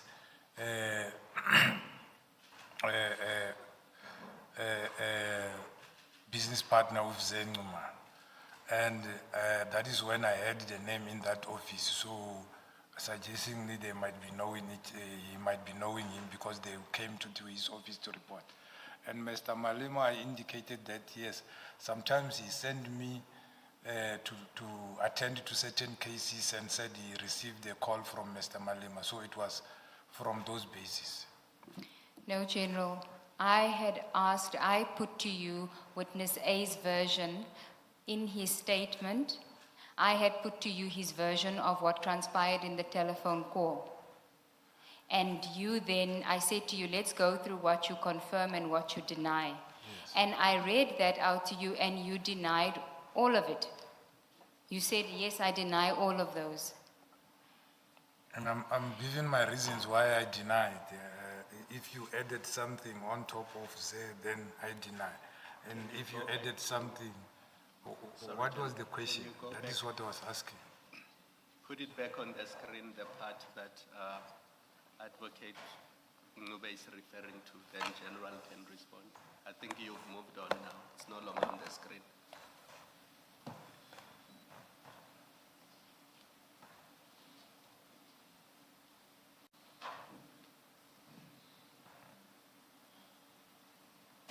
Sorry to interrupt you, General. You misunderstood the question. So I wanted them to put it back on the screen so that you can know what they're asking you. And whilst you are doing what...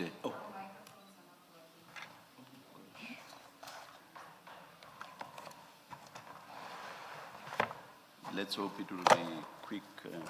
There we go. It seems to be working now. Thank you, thank you. Thank you. I was saying, whilst you are looking for the transcript again, or is it there already? But let me say what I want to say. We should spell people's names or even names of places. Was looking at this, for example, the Z-A-Y, when the name is Z-E-E, and there was also a strange-looking surname there. We should spell people's names, and if it's a witness speaking, we should ask the witness to spell the name as well. Will do, Chair. Thank you, thank you. General, we'll just put it up again so you'll see there. Look at the screen, General.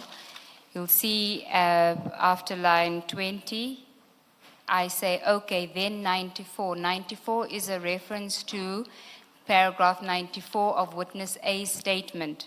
I am putting to you what witness A said during that call. And in that call, he refers to a group of 5 individuals that you had told him about, which included Mr. Molefe.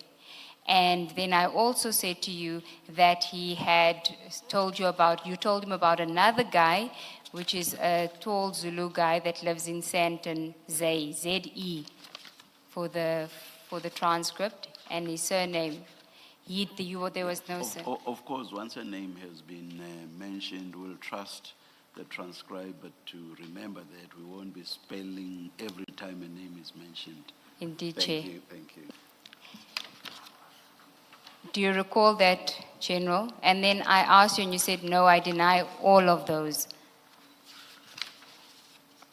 So now you've seen the transcript of the recording. I am asking you whether you are still sticking to that denial. You want to clarify the denial, and then we can address what you meant in the call.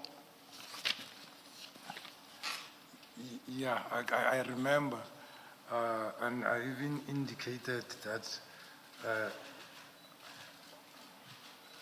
because on my statement I said I can't recall, and I gave the reason why I indicated that, and I even asked if I recall, must I mention these names here and whatsoever.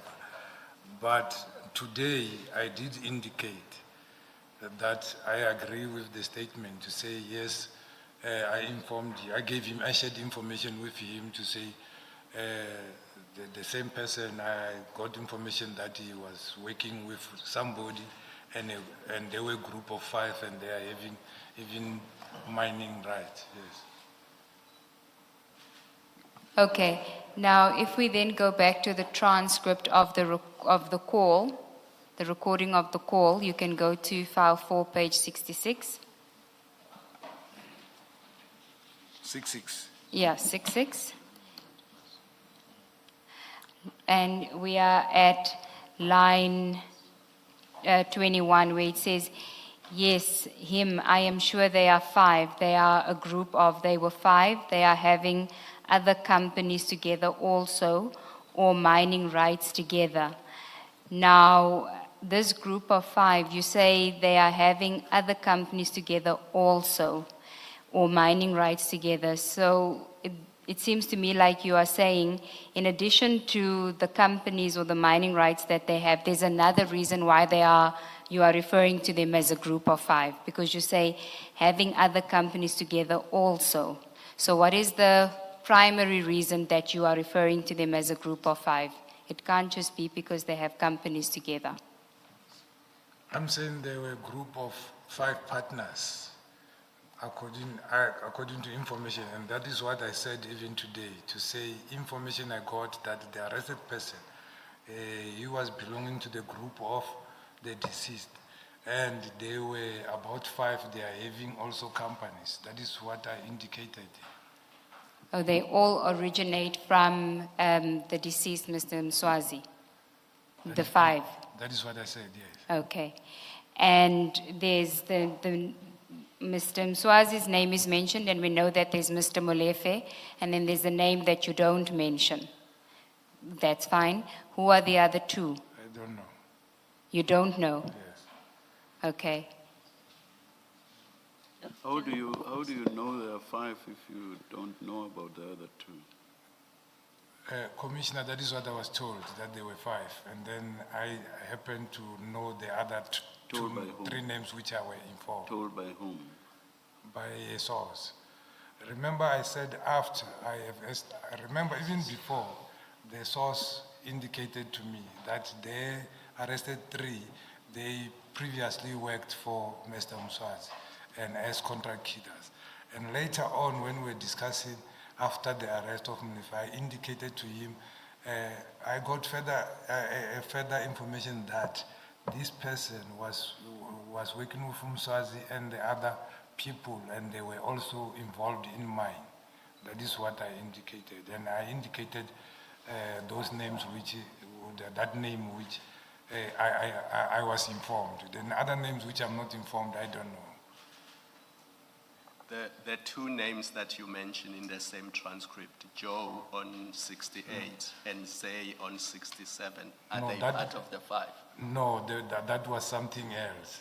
Remember, I indicated to say after the decease of Mswazi, my understanding is Joe took over as leading at the industry. And I was saying, I was regarding the whole fight is about taxi violence and so forth.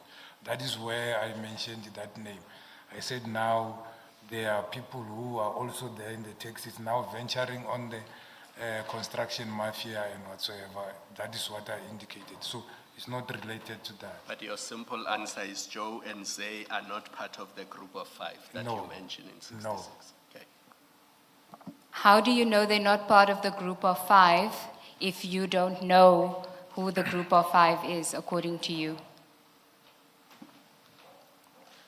because I was not, that information which was shared to me, they were not mentioned. And I just indicated to say the name Joe came out to say after Mswazi's demise, then he's the one who took charge on the taxis.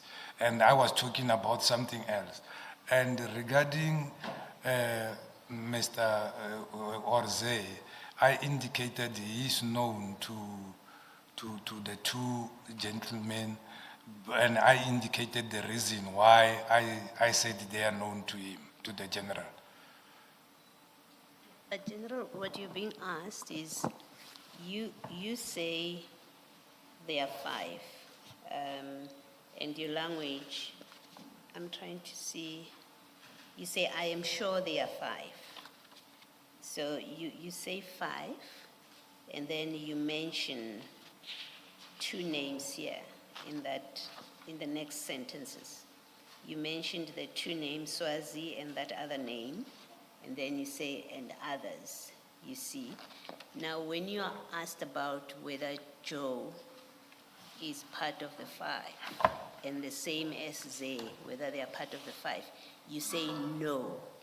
Yes. And what Ms. Sigals Ngube is asking is, but if you say you don't know who are the other members of the group, what you call the group of 5, if you don't know who the others are, how are you firmly saying Joe is not part of them?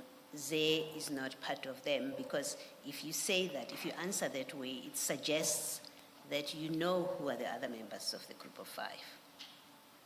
Commissioner, I'm sure even the journalists in here, they know the rivalry between Joe and Mswazi, so they cannot be one belonging to that. And in the context of what I was sharing information regarding Joe, it was something else. And there by the 5 already we know who's the 3, and then the only ones which we don't know is the 2. But again, I'm saying everybody knows that there was a rivalry between Joe and Mswazi. Then they cannot be the same group having same company together. So that is why I'm sure of that. Yeah, well, yeah, I don't know that Joe, there's rivalry with Mswazi. I didn't know that, maybe because I don't operate in that world. Now you've provided an explanation why Joe is not part of the 5. That's the explanation you have given. Yeah. Why do you say Zay? And Zay, because you do mention him in another context. I accept Yes. that you mention him in a particular context here. But the question was, how do you know Zay is not part of the group of 5? If you say, I don't know who the other 2 members of the group of 5 are. So, Joe, you know, you've explained why you say he cannot be. What about Zay, that you happen to mention in another context? Because it was not mentioned, he was not mentioned in that information I got. Okay, Yes. that's fine. That's sufficient for me, General.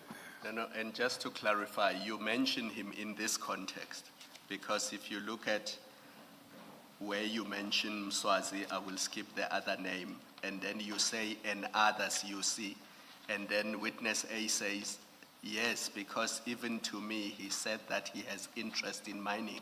You say, yes, somewhere in Rustenburg and Brits there, and then yes, he mentioned that. Then you say, yes, there is this other guy, his name is Zay, who's staying in Senton.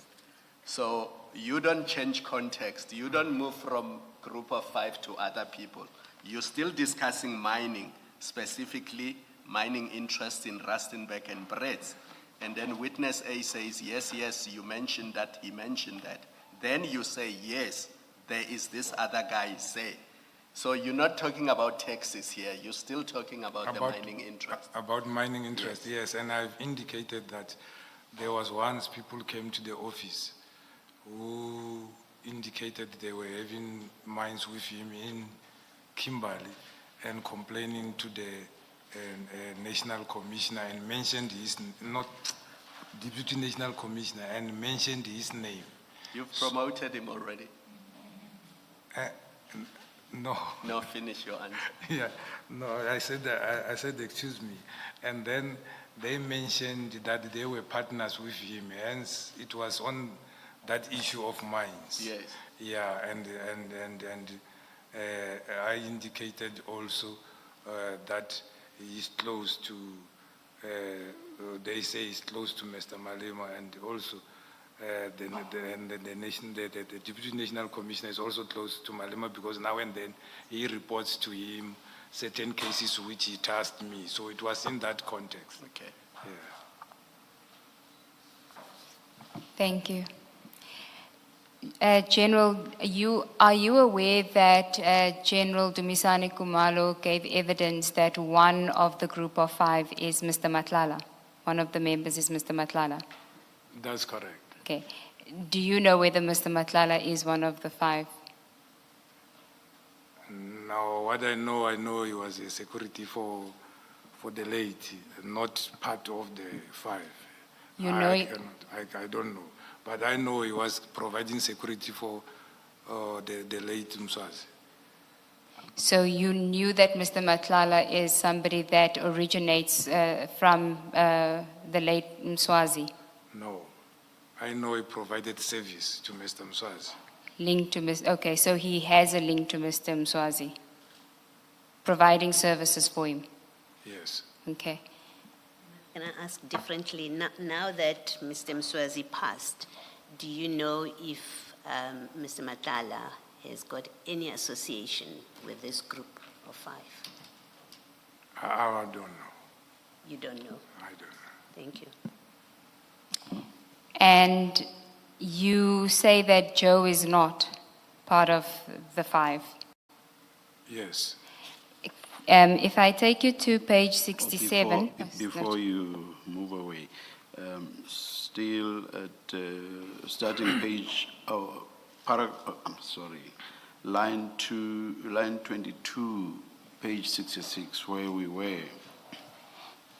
You say, and the evidence leader has read this, yes, him, I'm sure they are 5. They are a group of 5. They were 5. They are having other, underlying other companies together. They are having other companies together also, or mining rights together. When you use other, it seems to suggest that there's something else in addition to the other companies that you are referring to. What's the other thing that they have together? All of them, they were known for taxi. They were owning taxis. They are owning a fleet of taxis, and they were running the Santiago and so forth, yes. Oh, okay, all right. Thank you. Thank you, Chair. So if we go to 67, where you reference Joe, page 67, are you there? Yes. The last 2 lines on page 67. Do you have it? Headline? The last 2 lines, Major General Shibiri. So, Mina, I was thinking that maybe it links to the taxis, but I said no, but these in the taxis. Do you see that? Yes. Just before we go on, where you say, I was thinking that maybe it links to the taxis, is the it that you're referring to the Aman Swart murder? Yeah, I was referring to the murders happening from that particular groups. I was thinking their links is about taxi violence. Now this happened, so it's another thing. Sorry, General, when you say it links, so you're saying that it is more than just the Aman Swart murder? Or is it the Aman Swart murder? No, after Aman Swart murder happened, and then this person, Ormulefe, arrested, and these people who were contract murders from the taxi industry side. That is where I'm referring to, that I thought all this thing is about taxi violence, not other things. Okay, so this is now in December 2024. So in December 2024, when you say it links, you are referring to the Aman Swart murder and other murders committed by those contract killers that were arrested for Aman Swart's murder. No. Okay, just clarify for me what you mean. It was also testified here that somebody or the deceased was called notorious in the taxi, and there were allegations even though he was never arrested, or of which I don't know, maybe he was arrested. So I was thinking, if ever these people will be arrested and these ones who are termed to be contract killers, it should be contract killers for taxi-related murders. But now somebody else who is not related to the murder is being murdered. So I was talking in that context. Okay, so there you're referencing, but that's what I'd asked you, the Aman Swart murder. So you're not referring to the contract killers and Mr. Molefe, you are referring to the deceased Aman Swart. You thought that his murder is linked to the taxis, but it's not. No. Okay. Not. I was referring to it that it's amazing that these people who are known to be involved in this other side, now they killed somebody who is not belonging to the side of the taxis, yes. And these people, were you referring to just the contract killers, or were you referring to Mr. Molefe as well? When you say these people who are known to Remember they said information I gave to them initially to say there is a handler who wanted them out. So I take it was him who might be the handler because I didn't know the merit. So, and I know he was I'm told he's owning taxis. So hence, I mean, all four arrested, they're supposed to be maybe involved in the violence which might happen at the taxi environment, not outside the taxi environment. Okay. But in May 2024, when you have the meeting with the investigators, you already tell them then that these contract killers used to be Swazi's contract killers, so they must go and find out who they are working for now.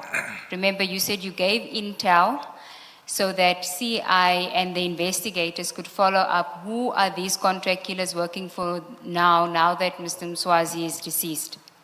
Do you recall that evidence? I just said so again now. What you are repeating is what I just said. To say initially when I gave information that the source said these contract killers who are arrested, the people who are arrested actually, they are contract killers. That was the information which I gave to them to say this is what I'm told. And these people used to work by Mswazi. And now the current handlers, which we didn't know who were they want them out on bail. So even now, before the question, is what I repeated. Yes, I'm just trying to clarify that is what you're saying now, because you knew this information in May of 2024 already, but you saying you didn't know the identity of the hit orderer in May 2024, but you knew that the contract killers were linked to the deceased Mswazi, and they needed to find out, the CI and the investigators needed to find out who these guys are working for now that the deceased is no more. That's correct. Okay. And now that person that gets accused of being involved in the murder in December 2024 and is arrested is Mr. Molefe, who you say originates from the deceased Mswazi. Which I say, information I got say so. Because you are making as if I know. Yes. And then I came with it. Well, I'm talking about what you're communicating to witness A. When you're speaking to witness A, you say, this person was part of Mswazi's group. And you're referring to Mr. Molefe. Yes. Yes. So you know that. That is what you've been told, according to you. We are on the same page. No, you're tricking me again. I'm really not tricking you, General. I think it's because I'm in agreement with you that you think I'm tricking you. I said I was told information. So if you say I know is something else, it's different. I don't know, that is my understanding. But generally, if you are told something, then you know it. Somebody tells you something, you know it. That's all. I think you think I'm tricking you because I'm in agreement with you. I'm just trying to clarify what your evidence is so that we know going forward that you are saying that in December when you are speaking to witness A, you are telling witness A that Molefe is linked to Mswazi, but you didn't know that it was Molefe in May 2024.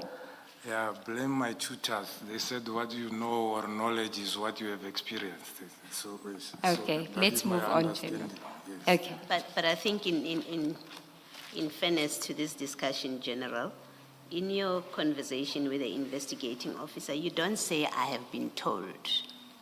And you can look at it. It's not how you express yourself. You express yourself as they are part of, he Molefe, they are 5. I'm sure they are 5. They are a group of, they were 5. They're having other companies together also, or mining rights together. So you are not saying to him, you are relaying what you have been told. In fact, on the next paragraph, he says, I mean, in the further conversation, he says, yes, to me too, he told me that he has an interest in mining. And then you say, somewhere in Rustenburg and Brits. Now, that conversation, you are not conveying it as I have been told. You're telling A, these are the facts. At least that's how you speak in the transcript. You may now want to explain it and say, well, maybe I misspoke. It's what I had been told. But in this communication, if we go by the transcript, in the transcript, you present it as something that you know. Yeah. So there's no tricking there, and I think you're not being fair in the discussion to say that you're being tricked. It's your words. No one is putting words in your mouth. Yeah, it's not easy because me and the person I was speaking to, we understood each other, and even the information that I got information and whatsoever, it is not there on the transcript.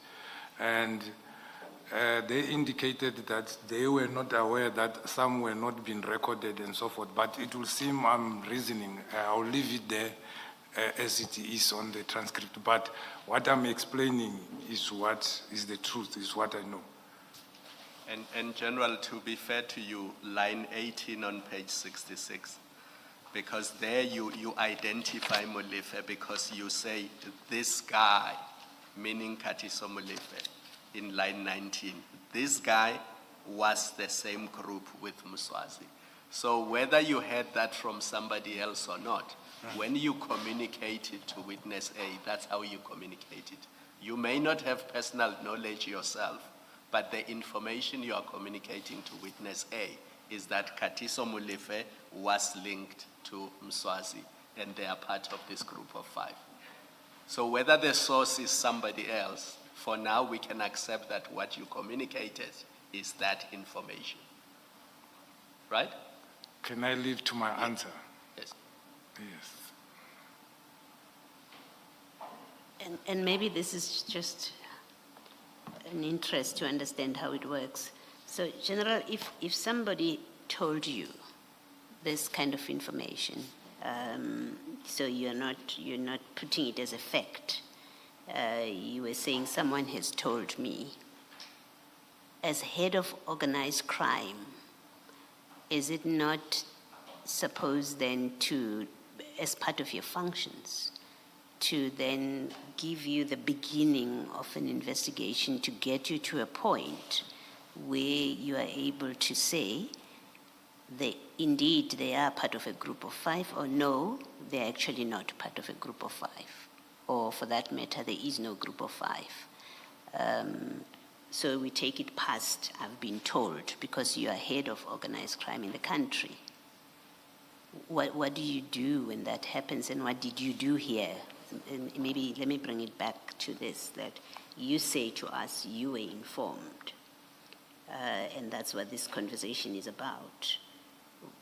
What do you do with that? That is why I shared with Witness A. Witness A works for organized crime. Witness A was part of the investigation team which has been formulated, which is dealing with the same group in related to certain things. So it's additional to what you already know to say they can go further. And I indicated even now to say now they were reinforced in a safe house, having all the resources to pursue this thing. Hence, I shared further with him that information so that it must be continuation of that particular investigation, because the investigation has already started and already other people arrested. I'm giving him further names to look at. As I indicated to say, when I wanted a threat risk analysis to be done, was exactly that they get protection, they stay in a safe house, they have more members, and then team with crime intelligence and combat so that they can work on this and pursue other new cases which will emanate from these firearms. I think I testified like that, and this was just a continuation of sharing the information so that they can follow up also on that other part. So just to make sure that I understand, so you get this kind of information from whatever other source, it's an informer or whatever, you pass it on to an investigator like this in a docket, and you do nothing more about it. Is that, I'm just trying to understand so that one doesn't attach to you functions and responsibilities that don't belong to you. You know, if you say to us, look, once I've got the information, I just pass it on. Investigators will deal with it. As head of organized crime, I just wait for them to give me reports. If that's what it is, that's what it is. So, no, if it was a normal investigation, when it's based at the unit, I could speak to him and the commander and follow up and make sure that whatever support which I can provide, I can. As I indicated before, that when I was briefing them, I indicated this will form a part of investigation which we called project. A project led is got a project team, a leader, and it's a group, and it reports otherwise. You cannot access it unless there is at the provinces they have what they call Provincial Organized Crime Secretariat. Only the the project leaders will go and brief, and then there will be NDPP and everybody who's supposed to be there who forms the part. So if he's already there at the project and is the person I communicate with, who I knew from the start he's part of the investigation, and they're making inroads, and I'm just sharing further information for him and the team to pursue. So I will end it there. If again, I'm just trying to understand this. If witness A is not part of that project team, he's docket specific. In this case, there's a very specific docket. If his involvement is limited to this docket and he wasn't part of a project team, you've now shared this with him, what happens? I mean, you hope that he will feed it into somebody else, or what? No, it will depend. If it is faceted, it doesn't need more resources. Like this one, it seems to need more. Then what we do, you will now, the investigator and the commander come together, we discuss to say we form a team, a multidisciplinary team to work on that particular issue. We call it 5-pillar approach. Then we'll call crime intelligence, and then we will have that investigator. They will determine the number in terms of the volume of the work need to be done. But crime intelligence will be number one to come with that investigator to follow up and verify. That is why we call them pillar one, because everything we do, it must be, we call intelligence-led policing. Then it must be information which, not information, now it becomes intelligent report. Information is not yet verified. So it works like that. Do you know if that has happened in respect of this group of 5, this which you are describing would have happened? I think they testified that the leader is General Kalakala, and the testimony of General Kumalo is they are still investigating. The investigation is ongoing. That is what I know. Thank you, General. Thank you. General, just on the issue of Mr. Matlala, so you say you knew that Mr. Matlala was providing security for Mr. Mswazi. Yes. And if I can ask you to go to file 3, it is page 198. It's a WhatsApp, CJC 70, page 198.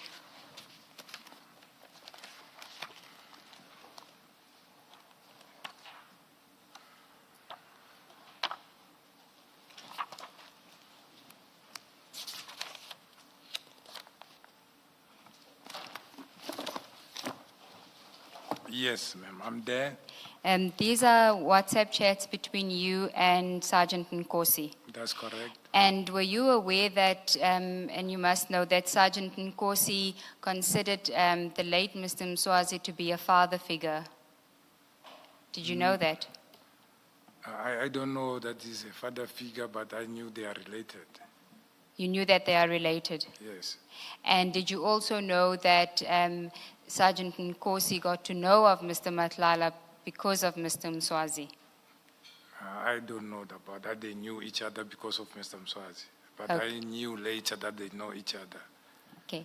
And if I understood your evidence, you were quite involved in taxi violence investigations and the taxi violence, those syndicates, the taxi violence syndicates. No. I thought you said that you were involved in taxi violence, investigations of taxi violence syndicates. No, I said I was tasked with a taxi violence in the Eastern Cape. Yes, but And, but that's my question, taxi violence. I wasn't referring to any specific province. That is why I say no, because there is a component dealing with taxi violence, which I indicated that it falls under General Mutsepe. And I was explaining that sometimes I'm tasked of things which is out of my jurisdiction. So I was giving an example, but also include, I don't want to jump in front of you, including this, what is in here. I will explain because I know you come to that because of that. No, I'm just asking because in your conversation with witness A, you also speak about, I thought this was linked to the taxis, but it's not the taxis because the only person that's left there is Joe. So you seem to know a lot about what's happening in the taxi industry. Group of 5, and he's the one that's left in the taxi world. Do you recall that? In a way, I ought to know as a police officer, even though I'm not working with it. Okay. Some of the things I will know because I'm attending meetings. For example, I attended meetings with Santago and the National Taxi Association where there was conflict and accompanying senior managers to be part of the meeting, whereas it's got nothing to do with me, to assist with ideas and whatever it could happen, yes. I will know certain things. Okay. Now, this WhatsApp text it's a chat, you sending this to Mr. Nkosi. What is the purpose for sending this to him about the taxi industry? I had a tasking from the DNC General Shibiri that he got a tasking from the minister. The minister wanted to know about the bucket system. How does it operate? And they wrote this short description of the taxi industry. They want to know about short background of the taxi industry. How does it constitute the associations? How many are they in each region, meaning province? The rise of Joe Ferrari, the rise of Mswazi, the chairpersons and regionals and whatsoever. And the general gave me a name of a guy called Tami from Gauteng to say, he's a chairperson, I think, in Gauteng, can assist me. But I saw that this is not going to help me. So I happen to know the president of Santaco. Then I phoned the president and said, there is a question which we need your information about. How many associations are there? How many chairpersons in regions and so forth? Because he gets to her. And then he said he's in the meeting and gave me the number, send an email. I told my secretary to send an email. I asked Nkosi to say, do you know the chairperson? He said yes. I said, I've spoken to the chairperson. They're supposed to give me this and that. I'm going to the meeting. My secretary have forwarded an email to their office. Just follow up that they respond. They responded well after some time. And I think I got the file or explaining all those things. So that was the reason. This was a tasking to him to follow up for me when I was going to a meeting. Okay, and at that stage you knew who Mswazi was, you knew who Joe Ferrari was, you knew all of that? And Mswazi was already passed when Yes. I sent this. Yes, I knew. Okay. I knew, but tasking is a tasking. Police officer is a police officer. When I task you to go and do the job, go and do the job. Yeah, I don't have an issue with that. I'm just trying to test that you didn't know how about Mr. Matlala. You just referred to Mr. Matlala as providing security for Mswazi, but you don't know that what General Dumisani Kumalo says, that Matlala became one of the group of 5. At this stage, he would have been in the group of 5 because Mr. Mswazi is no more.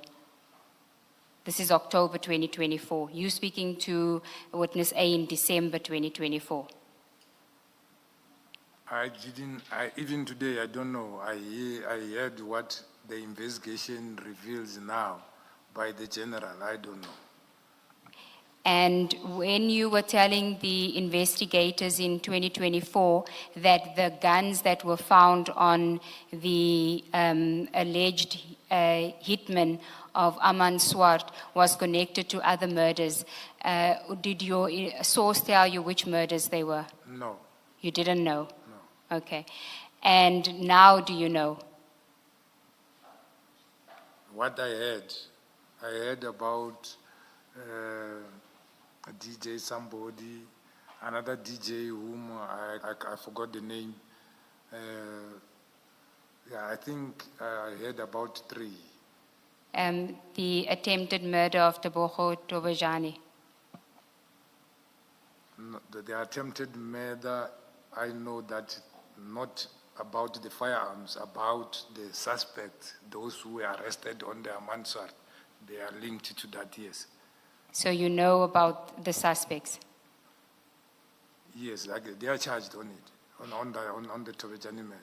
Okay, so you know that the accused, Mr. Musa Kekana and Mr. Floyd Mabusela, that's being accused together with Mr. Ket Matlala for the attempted murder of Tebogo Tobejani, are also co-accused of Mr. Katiso Molefe in the murder of Mr. Aman Swart. Yes. Okay, and you didn't have any knowledge of that connection of those contract killers when you spoke to the investigators in May of 2024. I knew the connection of what? You didn't know that those contract killers in May 2024, when you spoke to the investigators, you didn't know that those contract killers that had been arrested for Aman Swart's murder were also involved in the murder of DJ Somebody as well as the attempted murder of Tobejani. No. You didn't know? No, I didn't know. Okay.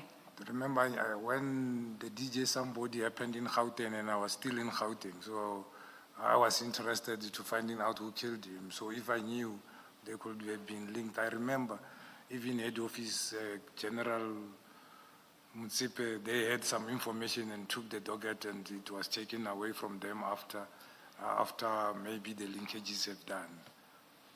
That I know, but I didn't know they are linked to any. What I knew is information, which I indicated when what I testified is, the source informed me that those firearms are going to link with more murders. And that is what I conveyed to the investigators. And they did indeed link. There was indeed a link. And it was, one of the links is to the person that you took a loan from, Mr. Matlala, in September of 2024.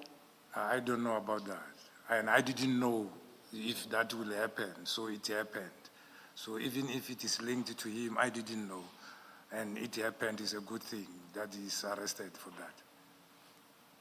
And then, General, can I just ask you whether you had ever had any telephonic interaction with Mutsumi? Yes. Can you tell us why? Can you tell us who's Mr. Mutsumi? I know him as a businessman. He phoned me and said he was referred to me, that I'm dealing with extortions, and they were having problem with extortionists in somewhere in Recher Park. And also, I think I was in Tanzania. They phoned me, I referred him to Brigadier Khorani, the provincial head of Northwest, where there was a problem in the mining area where they were working with this 50%, and others were coming, robbing the chrome and so forth. So that is how we had telephone conversation, and then it was about him reporting that, referred to me. As I've indicated, the extortions falls under me. So I didn't even ask who referred you to me, and until today I don't know. And do you know what industry Mr. Mutsumi is in? The complaint in Recher Park was construction. The complaint in, I think is Brett's, it was mining. So I think it's construction and mining. Furthermore, I don't have knowledge. And do you know if Mr. Mutsumi had any relationship with Mr. Mswazi, the late Mr. Mswazi? No, I don't know. You don't know? Yes. Okay. Do you know if there's any relationship between Mr. Mutsumi and Mr. Molefe or any other members of the group of five? And I ask the question because you've just said that he mentioned mining in Brett's, and in your transcript we've referred to Brett's already, that group of people having mining in Brett's. No, I don't know, because I knew about Mr. Molefe or seeing him on TV recently after the arrest, because that time I couldn't see on the TV. And yes, and that is when I started knowing him, but I don't know his circle. Okay. So you don't know whether there's any connection in No, this mining in Brett's between Mr. Mutsumi and Mr. Molefe or five? Yeah, That's I what you don't said. know, because my communication with Mr. Mutsumi is always, it was always about complaints, and I will always refer him to the relevant people working with it to deal with it. For example, that one I indicated, I can remember that one because it was, I think, last year. I referred him to Brigadier Khorani to assist, because he is the provincial head of organized crime. Thank you, General. General, sorry, just remind me, you said with the call with Mr. Mutsumi, who called who? He called me, and I called him back to give him feedback that certain person will phone him. And do you recall when was this? The other one was, if not, I think the first one was 2024. The last one, which I can remember, I was in Tanzania. It should be April, May 2025, I think. Okay, we also have a record of a call in 6 June 2025, you making the call. And that is in file 4, Yes. page 8. That might have happened because I remember I came back on the, I think if it's not the 1st of June, it's the 1st of May when I came back. And there was still not satisfaction about how it was handled, because one of his partners they were indicating that this person persistently, because what happens, what they explained is Samanka gives them mining places to mine, and then they extract, and then Samanka buys the minerals from them. And then there was one who was blasting all over, damaging electricity and whatsoever. And when Samanka stops him, you want them to give portions and whatsoever. But they were giving messages to the brigadier. And the brigadier could only open an inquiry to follow up, but he wanted somebody to give a statement in order for them to go forward, but nobody was forthcoming, and they were not happy. We had to meet, and then I phoned him to explain to him that, no, we need a complainant. We cannot use only this. We can open inquiry, but it can lead us up to so far. But you are approached by a person, so give statements. So that is where I ended. You recall when Chair said that he finds it concerning that police officers and generals in particular are afraid to mention the name of certain people, the names of certain people. Yes. And he referred to you, and then he referred to another general. Yes. And the name that the general, which is General Senona, was afraid to mention was Mutsumi. Do you know why he would be afraid to mention his name? I don't know, but I know why I didn't want to mention certain names, because I have established that even those who are on the other side or investigating, they are close to the same people, and you don't know who you are dealing with. So, hence I said, even me now publicly saying this, I don't think I've been brave to do this, because it's not easy if you have information about certain things. So General Senona might be having different information about the individual, which I don't know. My engagement with the individual was because he was a complainant and was referred to me, as many people are referred to me. And your fear of wanting to mention the name that we haven't mentioned is because that person is part of this group of 5 that you told witness A about? Actually, I didn't want anybody to be mentioned, which I mentioned there. But my prayer didn't get through, so maybe I need to pray more. But it didn't get through. I didn't want any name to be mentioned for that matter. When you say any names, who do you mean? All those names you were mentioned. Zay?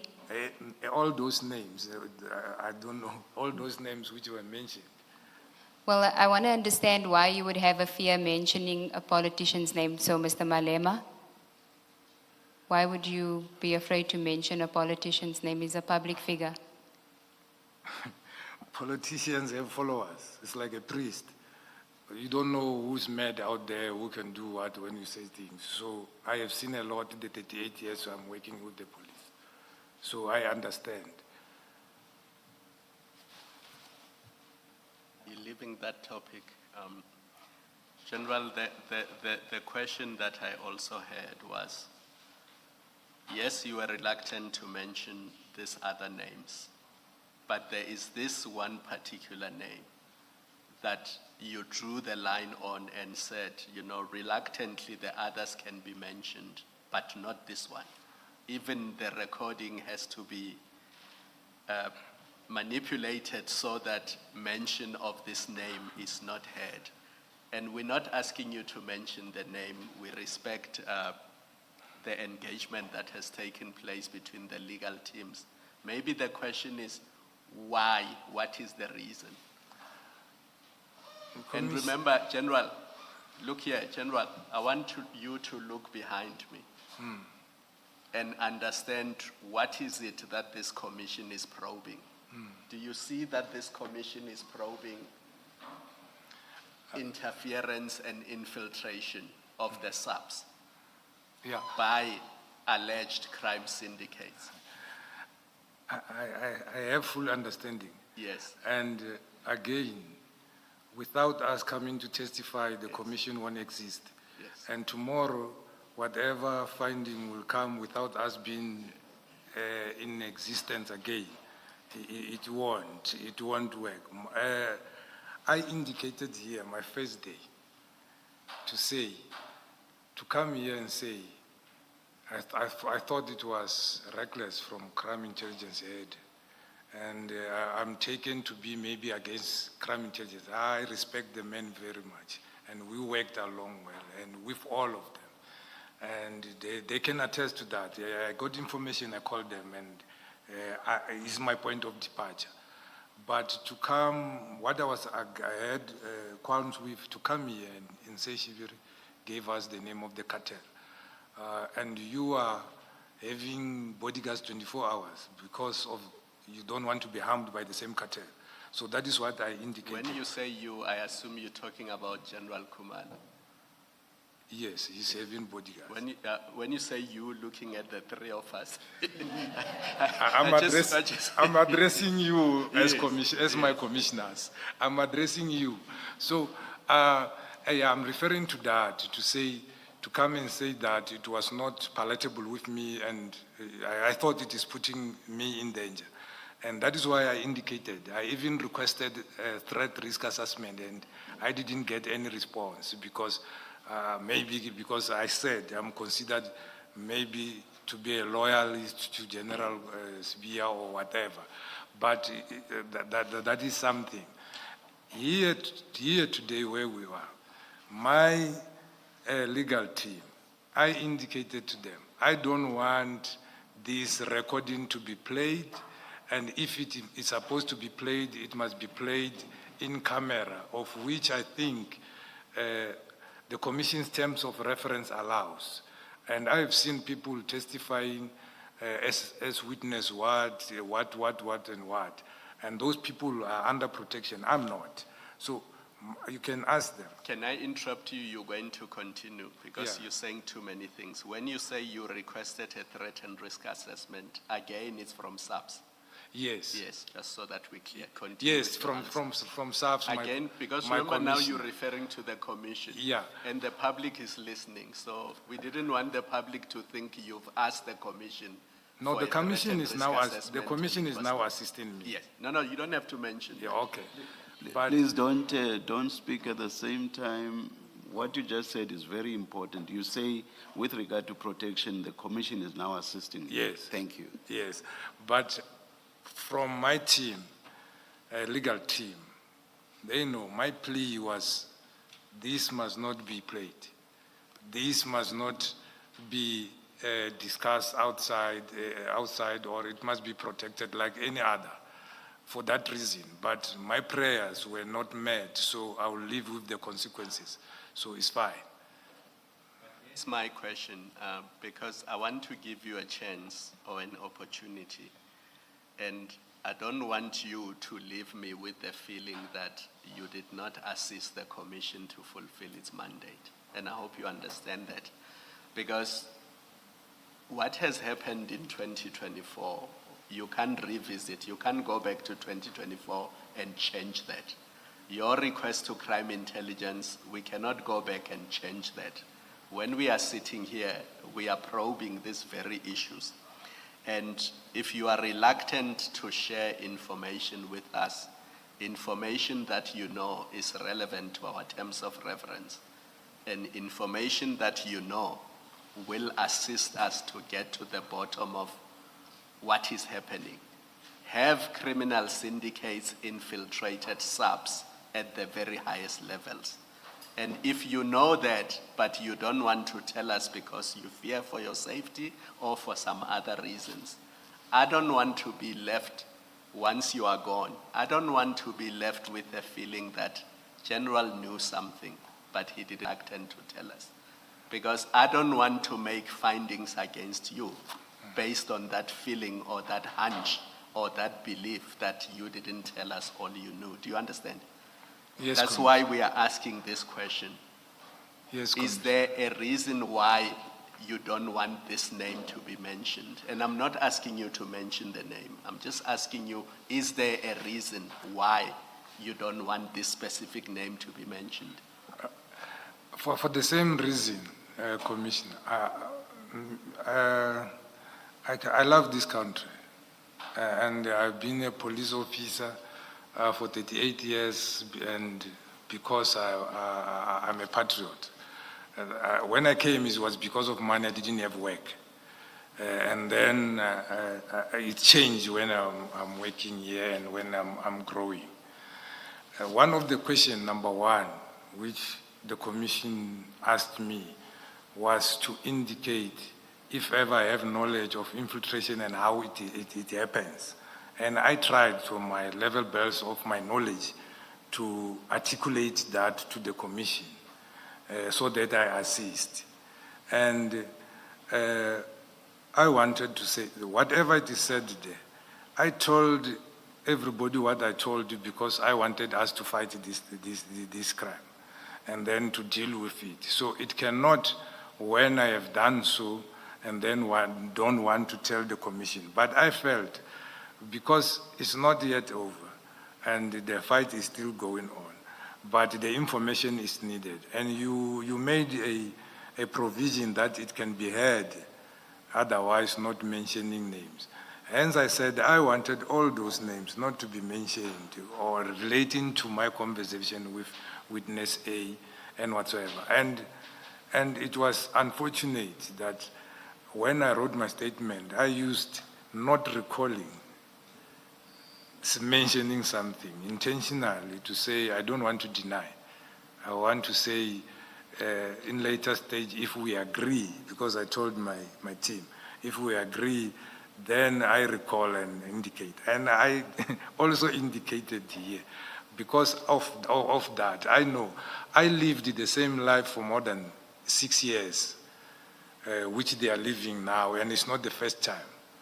So, not to say, I know I will perish one day and I will die, it's fine. Now I'm having grown up, I'm having grandchildren, it's fine. That is why I said, let me take what is given to me, I can't get all. But I didn't want all the names to be mentioned. General, I see you're not going to answer this question. You may have your reasons, so I'm going to leave you with this. Are you willing to mention this name in camera and reasons why you were not prepared to tell us in public why you don't want this name to be mentioned? Yeah, I can do that. Thank you. You're leaving the Mutsumi discussion? Okay, let me just ask 2 questions out of that. General, you explained that Mr. Mutsumi called you because someone had referred him to you. Did I understand you correctly or hear you correctly that there was in fact more than one call with him? Yes, because yes. You speak of 2024 and then you speak of 2025. Yes. Okay, can you just explain, in 2024 he calls, is it just one call and the next time you speak in 24, or what happens there? What number of calls do you have in 24? No, he called and then I called the investigators because he was not the complainant, obviously the managers, and then I will also call and give him feedback and so forth. So there was a formal complaint. You say there were investigators. So there was does that mean there was a docket? There was a case opened in that particular station, but I can get I don't have the case now. I can get the case. You can get us the details of that. I can get the case. And then in Northwest, Brigadier Khorani can attest to that.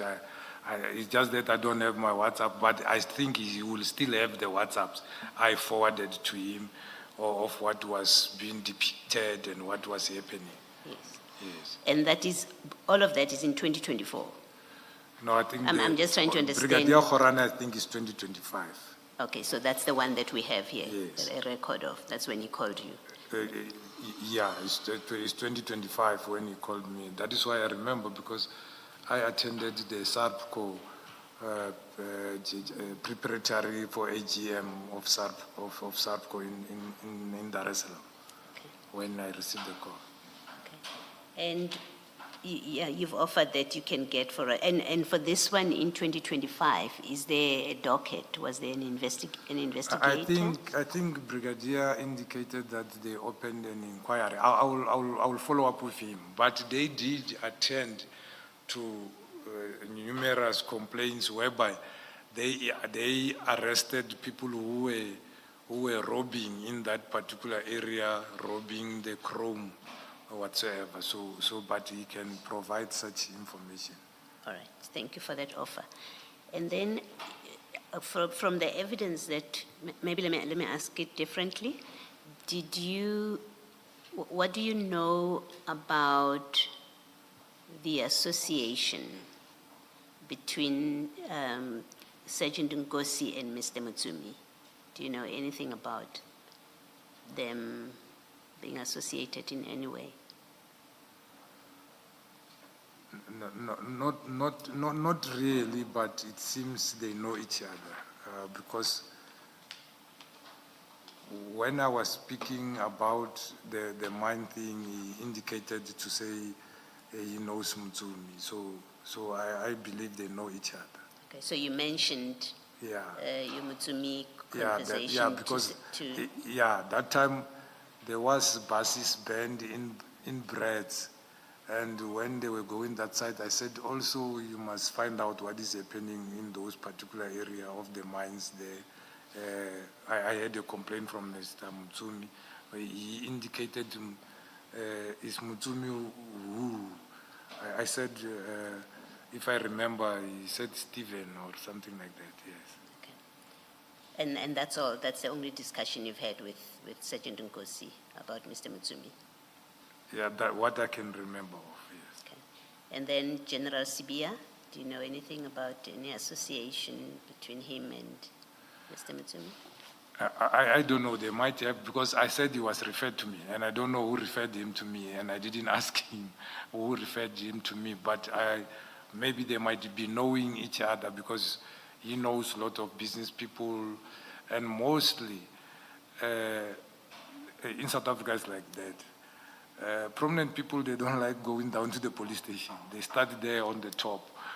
They will phone their member of parliament from their constituency, who will phone the minister for national commissioner or the deputy or the DIFCOM. Then they phone us, and then we will go down to the provinces. Or if they are used to the provincial commissioner, they will phone the provincial commissioner direct. So this is the culture of our people. They feel they can be assisted better if they speak to the one on the top.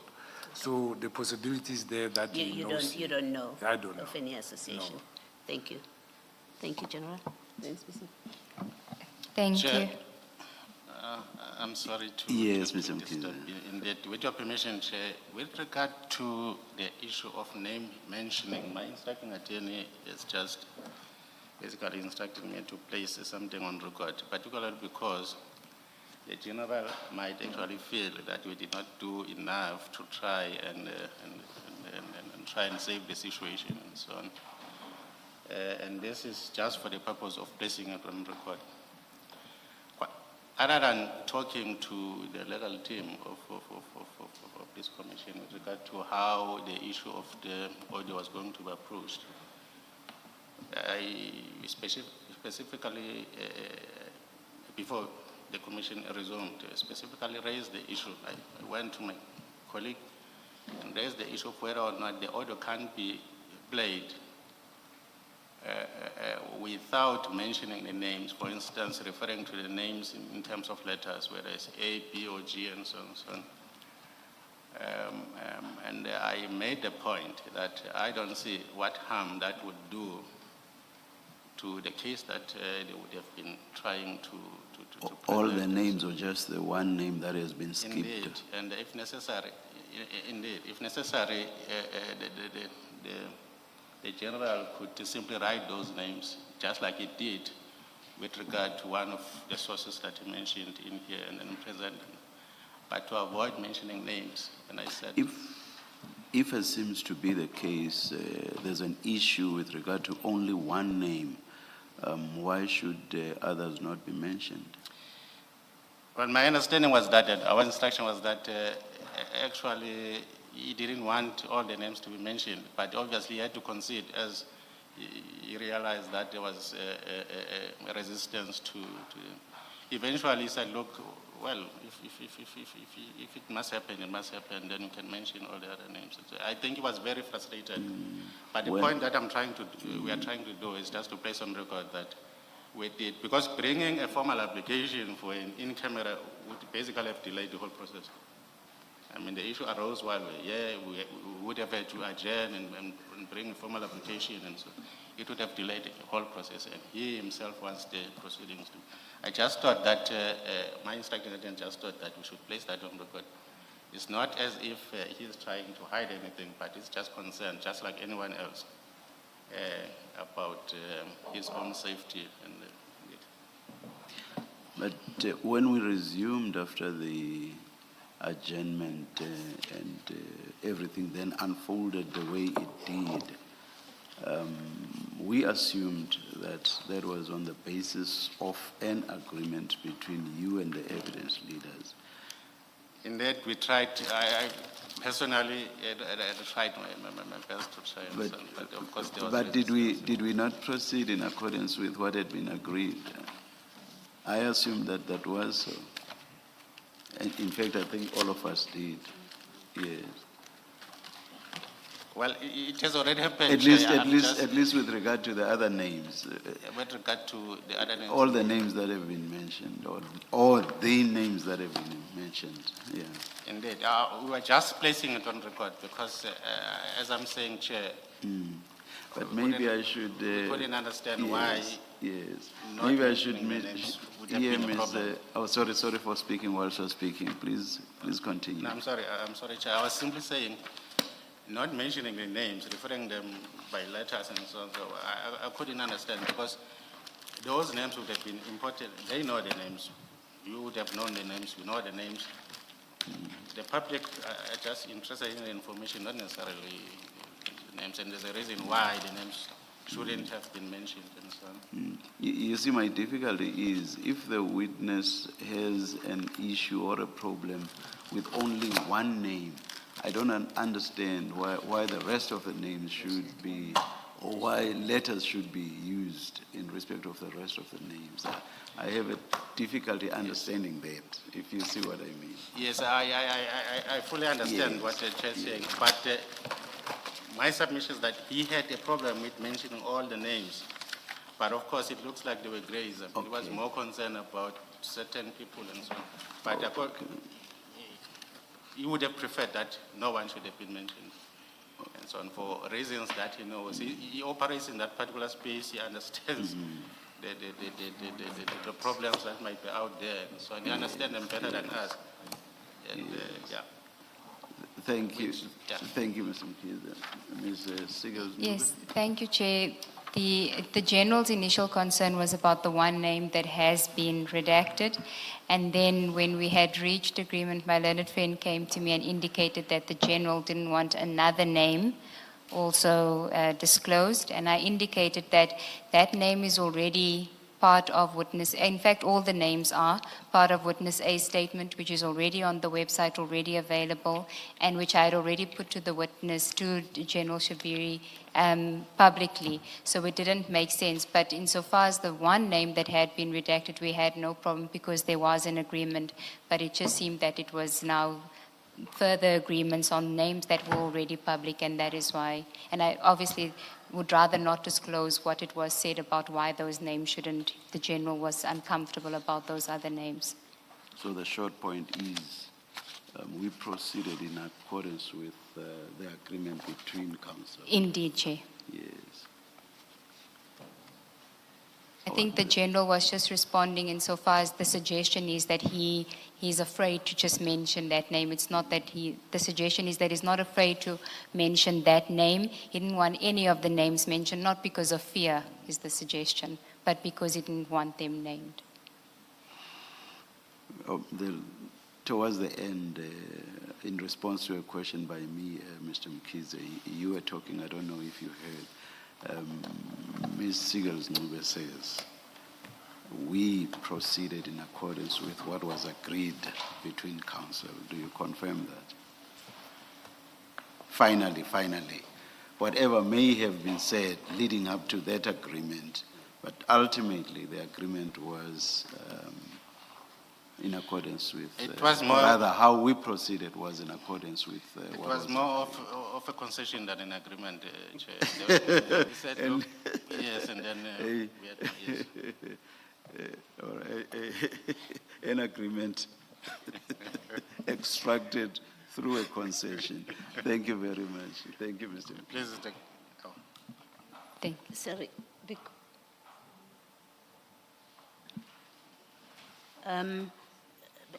Because of this conversation, maybe let me just ask my question. I know, General, that Commissioner Kumalo asked you to try and to get out of you why this particular name you don't want to mention. And he did mention that General Sinona didn't want to mention Mr. Mutsumi, which he did mention eventually. And the explanation in the application was that name belongs to a very dangerous person. Now, you heard the chair yesterday when he started, expressed concern about generals being afraid to mention names. Is it the same reason? Is it fear that this person is dangerous? In fact, let me ask all of them, the people. We know that Mr. Mswazi has passed on. You didn't want to mention any one of these people.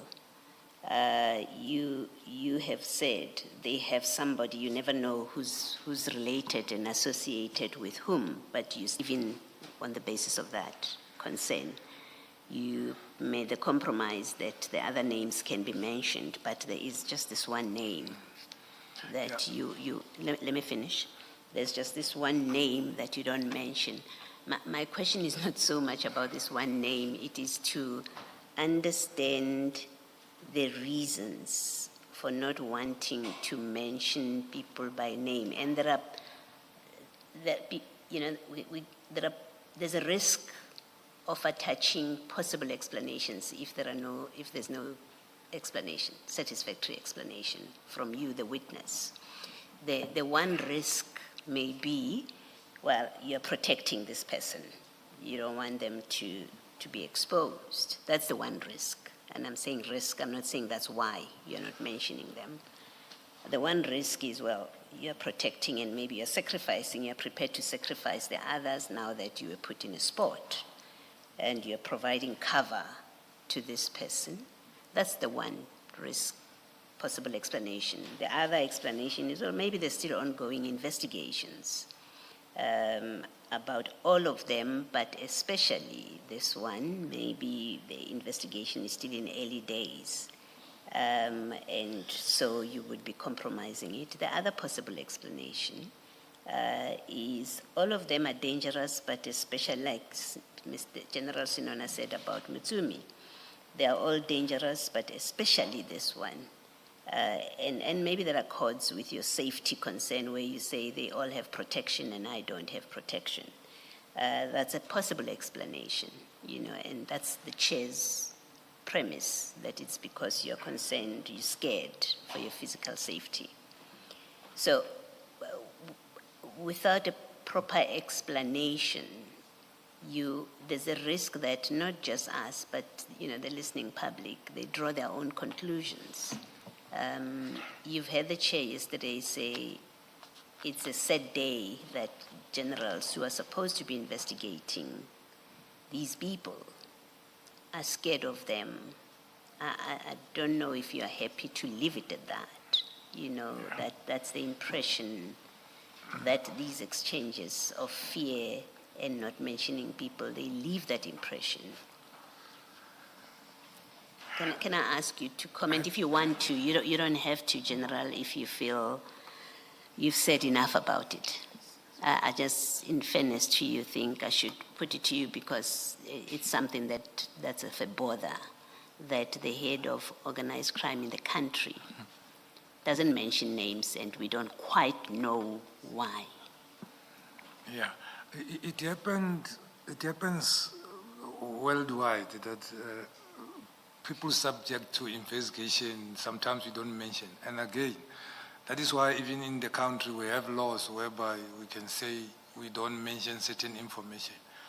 And some people who are outside their business, people or whoever, they worked with us and knew us in and out and whatever, better than other people.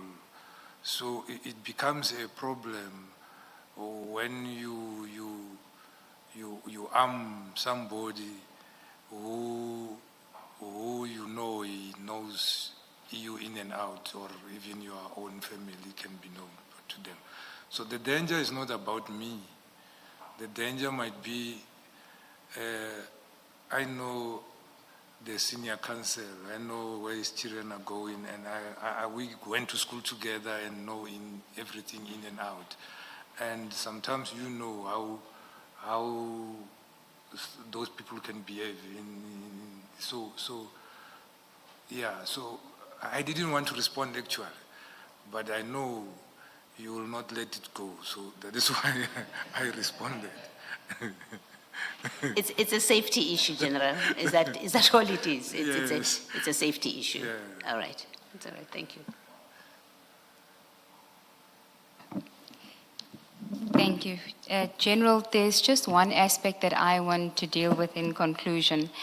You indicated in your supplementary statement that there's this suggestion that some police officers are getting promotions or being offered promotions for giving information or negative information about you. Do you recall that part of your statement? Yes. And that same suggestion, insofar as witness A's recent promotion to warrant officer, you call that? Yes. And you say that the commission must be mindful of that or look into that. Yes. Okay. Now, I just want to understand on what basis you suggest that witness A's promotion may be, that he may have been promoted to warrant officer because he had done anything or said anything negative towards you or about you. Yeah. As once General Mkhwanazi indicated that he have informers, I also have informers. And that is why I was able to assist the team to say this is coming, this is going to happen. And from within the SAPS itself, I worked with, I was very prolific in my investigating time, and a lot of people will like to come to me and whatever, and the information comes out to say, people are promised posts if they can get information against you. And I indicated before that I even had information that people were going around with my picture, wanting to get statements to say, I was staying at the penthouse or what.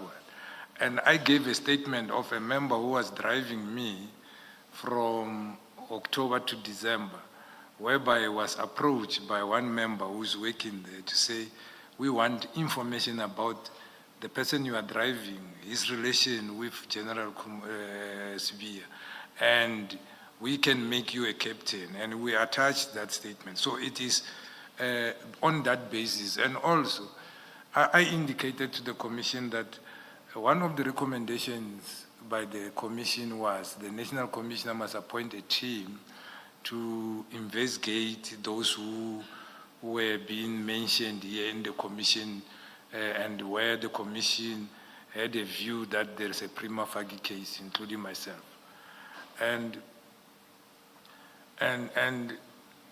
when we learned is that it's constituted by members who worked at the PKTT, and the leader is still General Kumalo, who is one of the people making allegations against us. So that is why I said the commission maybe must look into that to say, how is that? Because I was thinking a high-level team, maybe with DPCI and whoever and what, who would be neutral in this whole matter. But I was just highlighting. But the thing which made me to highlight is because of that driver who came to me and said, hey, on a weekend, people said this and that and that and that and that. And yeah, it's a problem. And I could see also that there is a circle of people circled working together to make sure these people are get rid of. For example, I was not moved anywhere until General Kumal testified at the ad hoc committee then, and at the committee they asked, why is that Shibiri still loitering at the offices of SAPS? And he indicated, no, the following 2 days I got a letter to be moved somewhere. And then after that I got a letter of suspension. So this is how it works. It's a team, they're wanting to make sure that those who are not towing the line with us, we get rid of them. If we have done something wrong, it's fine. You must pay for dues for what you have done. So, but I highlighted this to make sure. It is suspicious, seemingly, some of those things happens. They got promoted, all of them who are there, according to my information. Okay. And maybe then they have such suspicion. I'm not saying it is like that, but it made me. But General, you... Sorry. Just for the record, and this is something I said previously, I think it was during your testimony already, a perception may be created around the task team you are referring to, that we are responsible for the composition of that task team. I just want to place it on record that we are not. The commission is not responsible for that. All that the commission was to make the referrals. Thank you. Thank you, No, Chair. I'm aware, Commissioner. No. Yes, you are General, but people listening to you without the background, the necessary background, they may have a misperception about this. So I just thought I should clarify it. Thank you, sir. Thank you. General, insofar as you say that it is suspicious that they've all been promoted, I'm not sure that I understand. You're not suggesting that someone like witness A, who is actually facing and challenging intern to compromise an investigation and facing external forces such as members of this Group 5 that you are scared to mention, which he mentioned publicly, their names. You're not suggesting somebody of his caliber shouldn't be promoted as he has been, are you? With due respect, promotion in SAPS, there is a policy. And there is a lot. I told you about a lady who is still in witness protection, who is not, but I'm not saying if he qualifies or whatever. That is why I'm talking about suspicion. There is a policy of how people are promoted. And there is a lot in SAPS who are going through that. I went through that. I was not promoted on basis of that. But I'm not saying he is not worth rewarding him if ever there is a need. There were awards where they were awarded and whatsoever. Promotion, there is a policy in SAPS which we must follow. And I was saying, the suspicion comes from the person approached and promised a rank for information. Yes. And I was saying, because you see, when I testified here, I said I found it strange that you call people to assist, and then those people have perception against you. And then there is a sort of choreographing of something and whatsoever. So you must wonder what is happening. So it's a whole lot of things, but I didn't want to venture into that. I said one day it will come out in a right way. But as you're asking, so I have to say it. Yes. But General Witness A hasn't said anything negative towards you. He has given you what his experience was, and everything that he has said related to you, he was able to back up with necessary information and with evidence. So I'm not sure where you where you're getting this, that there's an agenda on his side? You remember his evidence on the White House, when he was asked why suspicion, he said his gut feeling. That is why it makes me suspicious for me to be there. And when I was responded, I said I found it silly that you don't know why the person is there and you are there and it's a public place, you come with such. So you cannot have gut feeling as a police officer, you not supported by anything and then and start making remarks against a person. So even yourself, you won't like it. It must be based on a merit of something. So I think those things made you feel otherwise to say there is something orchestrated against you or for what you don't know. As I said, for the past years which I was working, I arrested a lot of police, a lot of people. I don't know, I arrested some of their families or whatever, I don't know. I don't know why is the people angry. And where I am, I'm seeing I was helping, now I become a villain. Thank you, General. Chair, I have no further questions for the General. Thank you, Ms. Sigels-Ncube. General, I just want to be fair to you. You remember when we were dealing with your bank statement, we were focusing on October 2024. Yes. And for your own reasons, you went to October 2023. And now you've created a perception, even in the minds of the public, of this unexplained transaction. I want to give you the opportunity to explain it so that you don't read in the papers that Shibiri is alleged to have done this and you never got a chance to address it. Go to file 4 on page 24.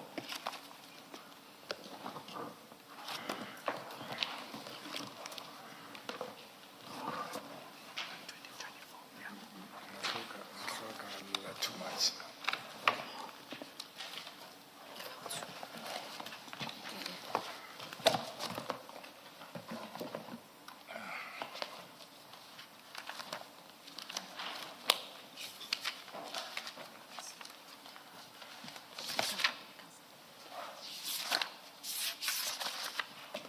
Are you there, General? Yes, Please switch on the other mic. Why is it off? they are all off. Maybe when we pump them with the books. That's okay. General, when you started testifying last week, you said your birthday is in October, correct? Yes, And then you said the reason you wanted to receive your bonus in December was because it helps with the school fees in January. yes, Yes. So we can take it that your actual birthday is in October. yes. Yes. On page 24, file 4 is your bank statement for the period October 2023. Do you see that? Yes, Yes. And there's a credit to your account of 58,820 on the 11th of October 2023. Do you see that? Yes, yes. Just remind us again, when is your birthday? 23rd of October. 23rd. So that money is paid into your account is 58,000, but the transaction you referred us to is a transaction of the same date. If you go 4 entries down, it's a purchase at Zenia Yeah, Zegna. for 53,538. Yes, And you explained that it's for a purchase. yes, that is the suit I was talking about. And you said a friend wanted to buy a suit, but they transferred money into your account for you to pay for them, Yes, correct? yes. Just so that we're clear, it was not a gift to you, No, a birthday gift. no, And it certainly was not a gift to you by any of these 3 people, either Mr. Matlala or Mr. Molefe or Mr. Mutsumi. no. If you check the, No, listen to the answer to Okay. the question. I'm trying to assist you because I don't want us to live with a perception that either of these people for you. Yes. So I'm giving you an opportunity so that you deal with this. Just confirm that that purchase of a suit at Zenia for 53,500, it was not a birthday gift for you by either Mr. Matlala, Mr. Molefe, or Mr. Mutsumi. no, it was Yes. not. Now you can say whatever you wanted to say. Hey, Commissioner, You can check the deposit is from Africa Steel. Africa Steel is owned by Mr. Cheng, who happened to be a friend of mine. And then he was the one who was buying a suit. His son was getting married. He was getting to China at Zegna. So It's not he a didn't. suit, it's a Xenia. Okay. And then he requested the secretary to forward, to deposit the money to my account so that we can swipe. Yes. No, I wanted to give you that opportunity because we don't want to live here and people write about you that Mr. Matala bought you a suit and you didn't get the opportunity to clarify that. That's all I needed to clarify. No, Thank you. Thank you, sir. General, the last question really from me, and I'm hoping it will be short because the chair has asked me to be short. Now, and you may have answered and clarified this and I missed it. So, and if you have already done so, please bear with me. I just need you then to repeat it. In your statement at paragraph 199, you have stated that you don't know Zeng Malo, you don't know a relationship between Mr. Malema and General Sibia. In fact, maybe let me do it properly. Let me do this properly. You state in paragraph 202, you say that my recollection of the matter is limited to that interaction. There's an interaction earlier where there was a complaint. You were approached by Zeng Malo's lawyers about a burglary, and then you say my recollection of the matter is limited to that interaction, and I have no personal knowledge of Zeng Malo, nor of any relationship between him, Lieutenant General Sibia, or Julius Malema. That's what you say at paragraph 202. And then when you were asked about WhatsApp exchanges at page, at file 3, page 195, where Sergeant Nkosi, you were talking about General Khan, you and Sergeant Nkosi, you, at page 194, you say, I understand Khan was suspended on Monday. This is on the 19th of September. And then Nkosi says, the last time I checked, it was an intention to suspend. Let me confirm, he says. And then you say, I was told by one of his friends, Governor in Limpopo. Nkosi says, so it's true if it's from him. It's those extortion cases. And then you say, yes, and some botched drug investigation at KZN. And then here's really what I'm interested in. In the next page, at page 195, Nkosi says, let me check with Ze, and then you say, okay. Now, my recollection is you were asked, do you know Ze? You say no. Am I wrong in that recollection? No, you are not wrong, you're correct. I'm correct with that. Okay, so you said you don't know him in those chats, and then again, as I've read to you in 202, you say you don't know that relationship. You've now had the benefit of the recording. You've had the recording, which must have jolted your memory.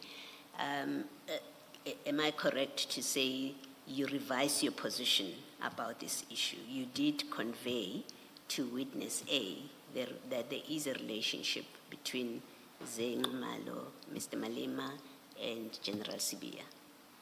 Yes, and I explained why I say that because of those people who came to his office in my presence, and also the taskings from the DNC indicating he got a request for intervention from Mr. Malema. Yes. Yes. Okay. All right. So it's not that you don't know anything about him, because that's what you had conveyed in paragraph 202.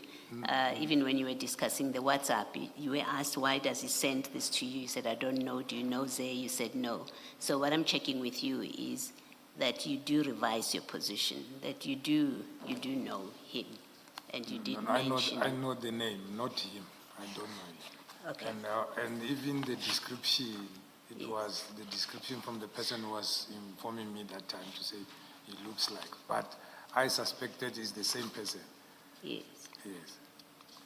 Well, maybe let me do this. page 67 of the transcript, you say, yes, there is this other guy, his name is Z, he's also staying in Senton, he's a Zulu guy, the tall one, so you know him, you know that he's tall, you know that he's a Zulu guy, you know that he stays in Senton, you have that information. And then you then say, and then he is close to Malema. That's you saying that in the telephone call.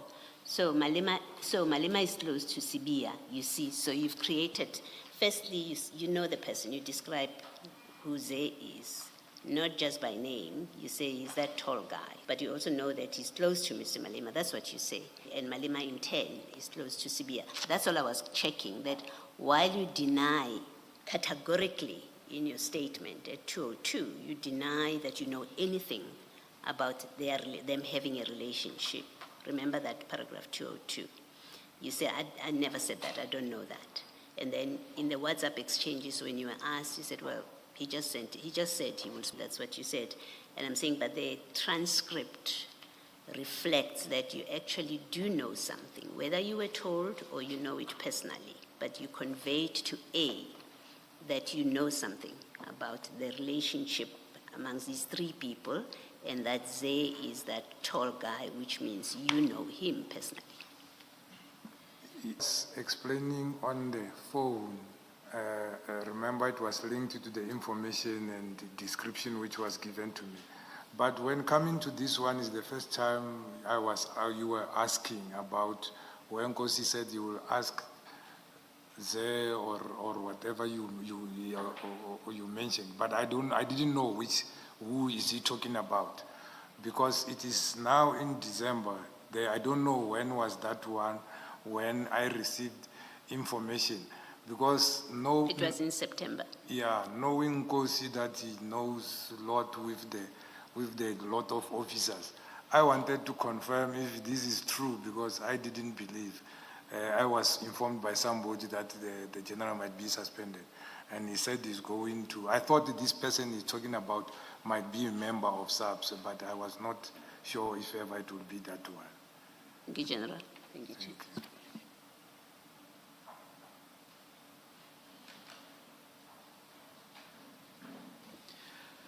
Mr. Mkize, if you will be having any re-examination, you need to apply your mind to specific issues, and you should advise us in advance as to those specific issues.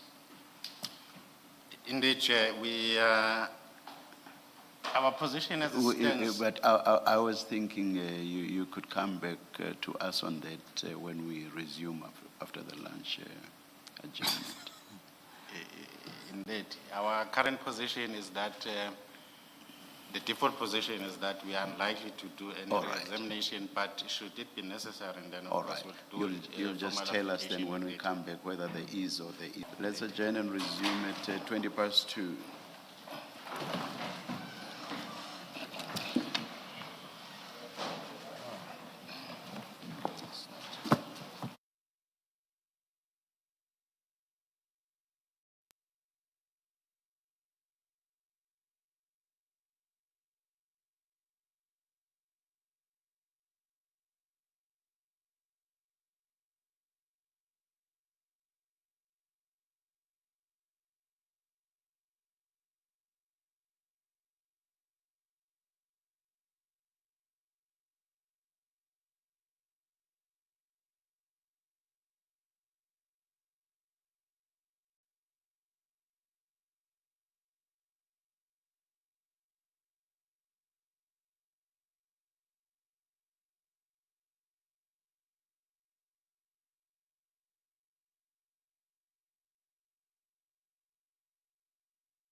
Yes, Mr. Oh, gosh. Mr. Mkize? Thank you, Chair. Chair, our position is for now we don't have any re-examination to do. Should we later consider that we need to do one, then we'll approach the Commission formally by way of an application to see.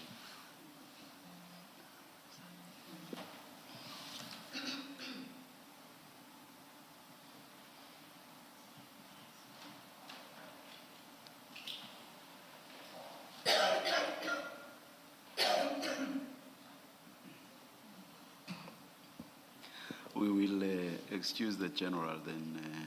If anything does come down the line, we'll see that then. And I assume there will then have to be a substantive application. Indeed, Chair, that's All right. that's what we intend to. Thank you. Thank you, Mr. Mkize. Thank you. General, thank you very, very much. You are excused. Thank you very much, Commissioner. Thank you. And thank you, evidence leaders. Mr. Chair. Shaskels? Yes. Yes, Chair. I was going to ask if we could also be excused with my learned friend. Yes, yes. Thank you, Chair. Thank you. Mr. Shaskelson? Thanks, Chair. There is now an application for a witness who will call Witness G to be allowed to testify in camera. And Mr. Matlala Attorneys is That's G for George. G for George.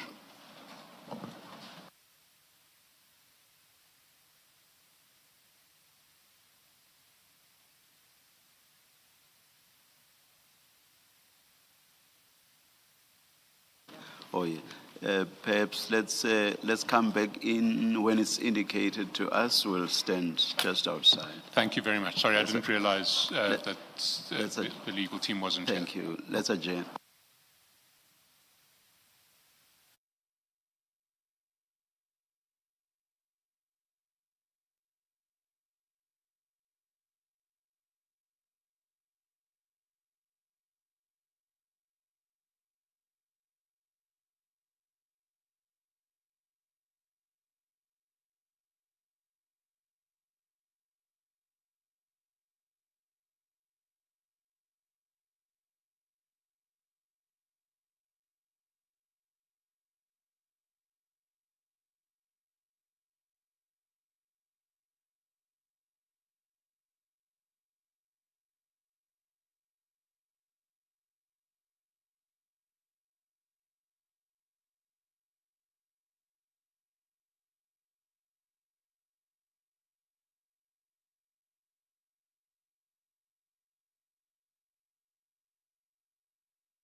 Just a minute, clearing the table.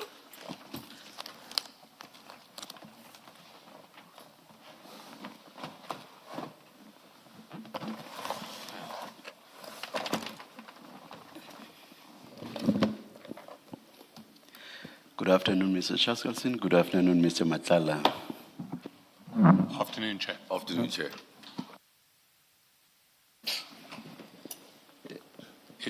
Mr. Madlanga is moving an application for witness G to testify in camera. Thank you. Mr. Madlanga? Thank you very much, Chair. Well, I think at the outset, I'd just like to perhaps inquire as to if the commissioners have read the papers, whether I should traverse any ground, over the ground that has been covered in the papers themselves, or whether there's any specific questions over the papers that the commissioners would like to pose. I think rather present the application the way you want to, and if we want to engage, you will do so. But do that, please do that on the understanding that we've read the papers, so it shouldn't be a regurgitation of the papers. Thank you very much, Chair. So, yes, we filed an application for our client's testimony to be given partially in camera, so not completely in camera, because our understanding of in camera, in legal practice means when you're giving evidence completely off the record, so to speak. So our client is willing to assist the commission, but there are some sensitivities, as the commission may well know, that he runs some covert operations, and there is a very high-risk unit that he's running based in Gauteng.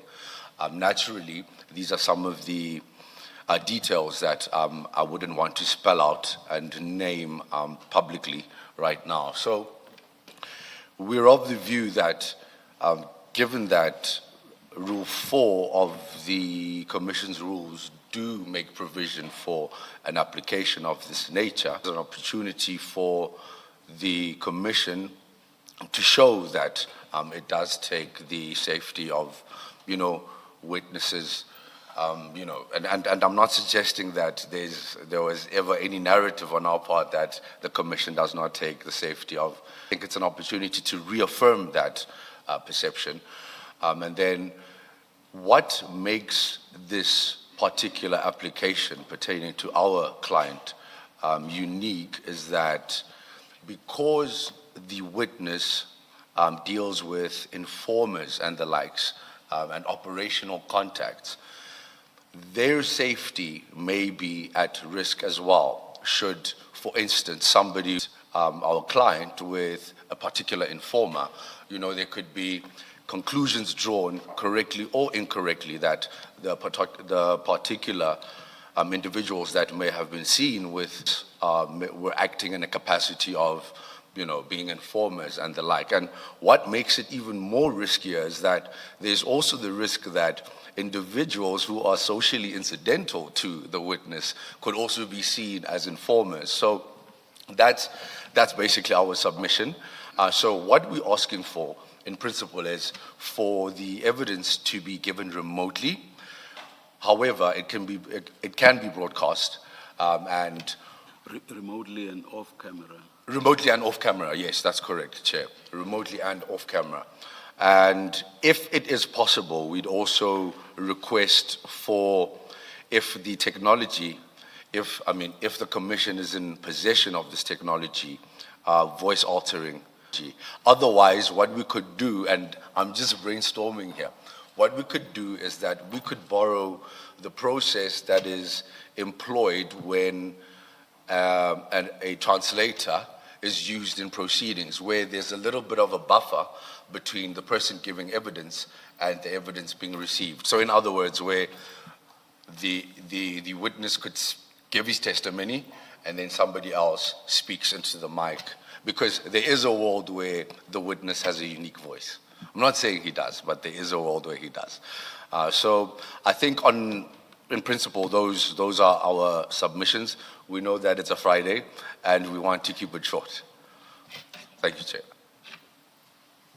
I'm just trying to think if you say, for example, if someone is seen to the witness, the suspicion may be that that person is an informer.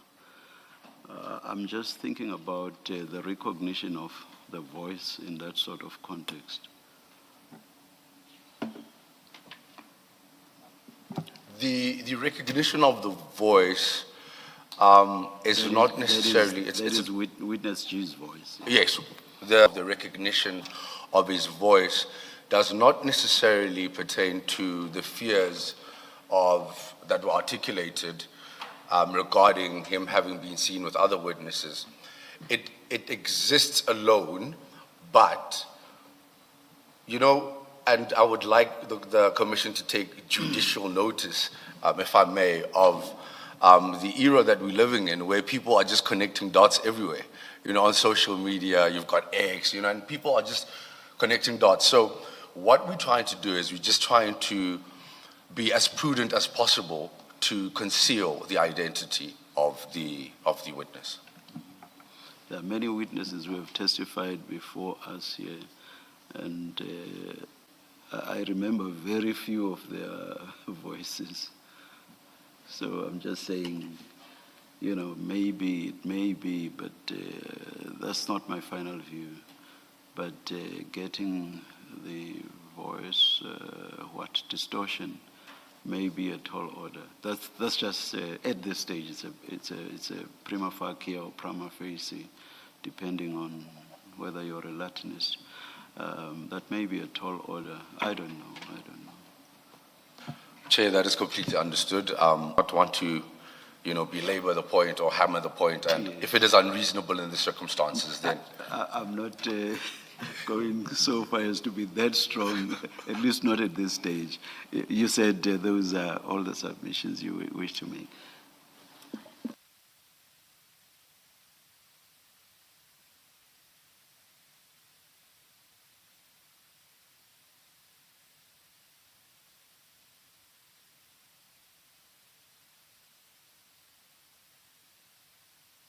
Yes, Mr. Shaskalsin. Chair, I accept Mr. Matlala's proposition be visually identified. If he is running agents and informants, his face can't be shown because that will endanger the people who speak to him. It's not clear to me. Well, we have investigated whether we have voice-altering technology, and we didn't come up with any satisfactory results there. It's not clear to me that he will be identifiable by voice. And so it seems to me that the request for off-screen testimony that will nonetheless be, but not with any visuals, is one which we would support, but we wouldn't go beyond that. There is an issue that I would want to flag, though, which is that, and it's not raised by Mr. Matlala, it is that some of the questions that I may ask this witness may render him identifiable with reference to information that is publicly available. And those are not questions I can avoid asking because they will be directly relevant to the inquiries of the Commission. And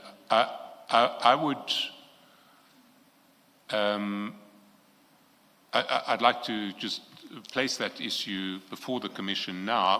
My proposal is that I could structure my questioning so that any questioning that would expose the identity of the witness can be dealt with in one particular session, which might have to be entirely in camera.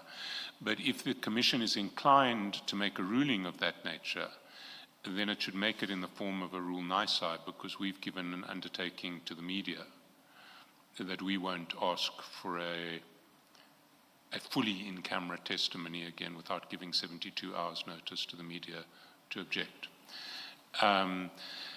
The witness is not going to testify on our schedule for at least another 3 weeks, so the 72-hour problem doesn't arise in this case. But I do think that, I think it's incumbent on me to raise that now, because otherwise we will bang into it. We will face a potential problem where the mere posing of the question, never mind the answer to the question, might identify the witness.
What we propose is not to make an order now, especially seeing that there will be a rule NISA anyway. So we suggest that between the two of you, you should put together a draft for us, which will then be publicized, obviously not less than 72 hours. Yeah, we'll just leave it to you then to put together something. Once you've agreed, you'll then finish it to us as soon as you are ready. Thank you. We'll certainly do that as soon, Yeah, I'm happy as to do that. possible. Happy. Yes.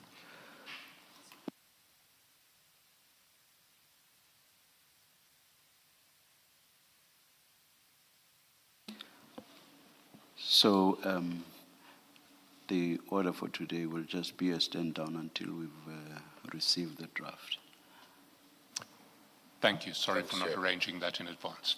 I assume it couldn't be foreseen. We will adjourn and resume at 9:30 on Monday. Let's adjourn.